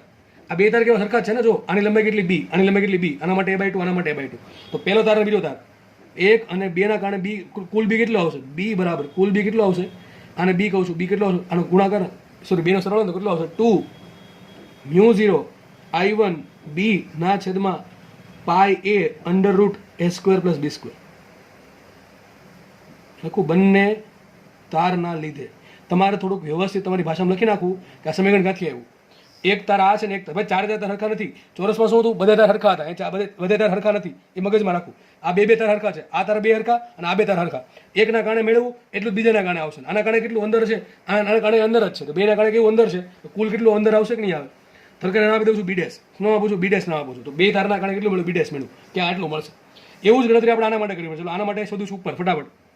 જોકે તમને જોકે આઈડિયા આવી જાય કે આમાં શું કરો તો મળી જાય તો તમને આ ગણવાની જરૂર નથી. મારા મતે તમને ખબર પડી જવી જોઈએ બરાબર છે. આ તાર લઉં છું અહીંયા કરંટ કેટલો છે આવ્યો વિચાર કરો. આ લંબાઈ કેટલી છે આ લંબાઈ છે તો આ લંબાઈ કેટલી આવશે a/2 જોડી દો અહીંયા. આ લંબાઈ કેટલી આવશે a/2 આવશે કે મને એક ખૂણો બનશે θ1 બીજો ખૂણો બનશે θ2. y કેટલા આવશે બોલો y કેટલા હશે હવે હશે b/2 કેટલા હશે y b/2. ટૂંકમાં આના જેવું જ અહીંયા બનશે. ખાલી ભાઈ ફરક શું ખબર છે જ્યાં a દેખાઈને b મૂકો ને b દેખાઈને a મૂકો તો ઓટોમેટિક આનો મળી જાય. હું તમને એમ કહેતો હતો બરાબર. ફટાફટ આપણે સાબિત કરીએ તો સૂત્ર શું છે બોલો b બરાબર μ0I અપોન 4πy કૌંસમાં cos θ1 + cos θ2 બરાબર કે નહીં. ચલો હવે આપણે શોધીએ આપણે તો y કેટલા હશે y હશે b/2 I બરાબર શું આવશે I1 આવશે ઓકે. cos θ1 બરાબર શું આવશે cos θ1 બરાબર cos θ2 સીધું લખી નાખું છું. જો આ થઈ ગઈ પાછળની બાજુ આ થઈ ગયો કર્ણ શું આવશે અંડર રૂટ a² + b²/2 સીધું લખી નાખ્યું મેં. તો શું આવશે અહીંયા a/2 ના છેદમાં અંડર રૂટ a² + b²/2 છેલ્લે શું આવશે અહીંયા a ના છેદમાં અંડર રૂટ a² + b². થોડુંક કલાક ઉપર જશે 2-5 બરાબર થોડુંક સહન કરી લેવું. બધી કિંમત મૂકી દેવા સૂત્રમાં તો સૂત્ર આવશે b બરાબર શું આવશે આને નામ આપે 3 નંબરનો તાર આને નામ આપે 4 નંબરનો તાર બરાબર છે. તો 3 નંબરના તાર માટે શું છે મૂકી દો અહીંયા μ0I1 અપોન 4π રાખો એમને y શું આવશે b/2 ઇન્ટુ આ બે હરખા છે એટલે થશે કેટલું 2a ના છેદમાં અંડર રૂટ a² + b² બરાબર શું છેલ્લે આવશે વિચારો. આ બે દુ 4 ઉડી ગયા શું છે અહીંયા μ0I1 a ના છેદમાં શું છે અહીંયા πb into under route a² + b². મેં પહેલાં કીધું હતું આમાં જ્યાં a દેખાઈને b મૂકો b દેખાઈને a મૂકો તો આ ઓટોમેટિક મળી જાય એ જ મળ્યું બરાબર છે. આ તો ત્રીજા તારના કારણે મળ્યું ત્રીજા તારના કારણે લખું છું અહીંયા 3 અને 4 બંને સમાન તારના લીધે કુલ બી શું આવશે? અને નામ કહું B double dash. B double dash કેટલો આવશે? બી ડબલ ડેશ બરાબર બેન સરવાળો તો શું આવશે અહીંયા? 2μ0I1 a ના છેદમાં પાઈ બી √a² + b². આ મેળવું મને બીજા તારના કારણે. તો આમાં બે અલગ અલગ તાર લેવા. પેલા આપણે આ બે તારના કારણે શોધું કેટલું આવ્યું? આટલું આવ્યું. પછી આ બે તારના કારણે કહ્યું એ કેટલું આવ્યું? આટલું આવ્યું. અને બે કેવા અંદર છે કે બહાર છે? જો બી ડેશ ક્યાં હશે? આ પણ બી ડબલ ડેશ ક્યાં છે? અંદર હશે. આ બી ડેશ ક્યાં છે? એ પણ અંદર. બી ડેશ શું છે? પહેલો અને બીજો તાર. આ બે તારના કારણે કેટલું છે? કુલ બી ડેશ એ ક્યાં અંદર તરફ છે, બરાબર છે. હવે ત્રીજો તાર ચોથો તાર આ બે તારના કારણે કેટલું છે? બી ડબલ ડેશ એ પણ ક્યાં છે? કુલ અંદર તરફ છે. તો કુલ કેટલું એ હું લખું છું પહેલા પેજ પર. કયું છે? આપણે જૂનું પેજ હતું એમાં. ફટાફટ ક્યાં હતું પેજ? અહીંયા નથી. નવા પેજમાં લખી દઉં છું હું, બરાબર છે. તો ચલો માટે લખાશે અહીંયા કુલ બી બરાબર શું છે? B dash plus B double dash. ફટાફટ ગણીએ આપણે. બી ડેશ કેટલા આવ્યા હતા અહીંયા? જો 2μ0I1b ના છેદમાં પાઈ a √a². આ કેમ આવ્યું? ડાયરેક્ટ કેમ સરળ કર્યો મેં? કારણ કે આ પણ અંદર છે ને આ પણ અંદર છે, એટલા માટે. બે અંદર છે એટલા માટે સરળ કરી શકે, બાકી ના થઈ શકે. પ્લસ શું આવશે અહીંયા? 2μ0I1a ના છેદમાં પાઈ બી √a² + b². તો માટે કુલ કેટલું બી આવશે? લંબચોરસનું કુલ બી બરાબર શું? જો કે આને b1 નામ આપ્યું, આપણે b1 નામ આપ્યું, બરાબર ને? b1 બરાબર કોમન શું છે? બધામાંથી કાઢી નાખે. 2μ0I1 કોમન છે, છેદમાં પાઈ કોમન છે, તો અથવા આ પણ કોમન છે, તો આવશે 2μ0 અહીંયા આવશે I1 ના છેદમાં પાઈ ઇન્ટુ આવશે અહીંયા a² + b². તો અહીંયા શું વધશે? અહીંયા વધશે b ના છેદમાં a પ્લસ અહીંયા શું વધશે? a ના છેદમાં b.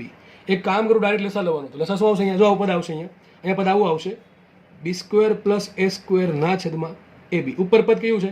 a² + b². એ જે કહ્યું √a² + b², તો ઉપર અંડરરૂટમાં વધે, તો છેલ્લે જવાબ આવો આવશે b1 બરાબર 2μ0I1 ના છેદમાં પાઈ ઇન્ટુ અંડરરૂટ ઉપર આવશે a² + b² ના છેદમાં આવશે શું આવશે? ab. હા, આ જવાબ આવશે, બરાબર ને? તો આ મળી ગયું બી. વિચારો આ શું છે?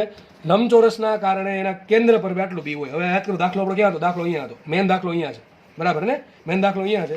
તો મને વિચાર કરો એમ મળે કે ન મળે? હવે લખાય માટે એમ બરાબર બીજા આની હારે સંકળાયેલું કુલ ફ્લક્સ, તો φT(2/I1) મૂકીએ. φT(2) શું છે?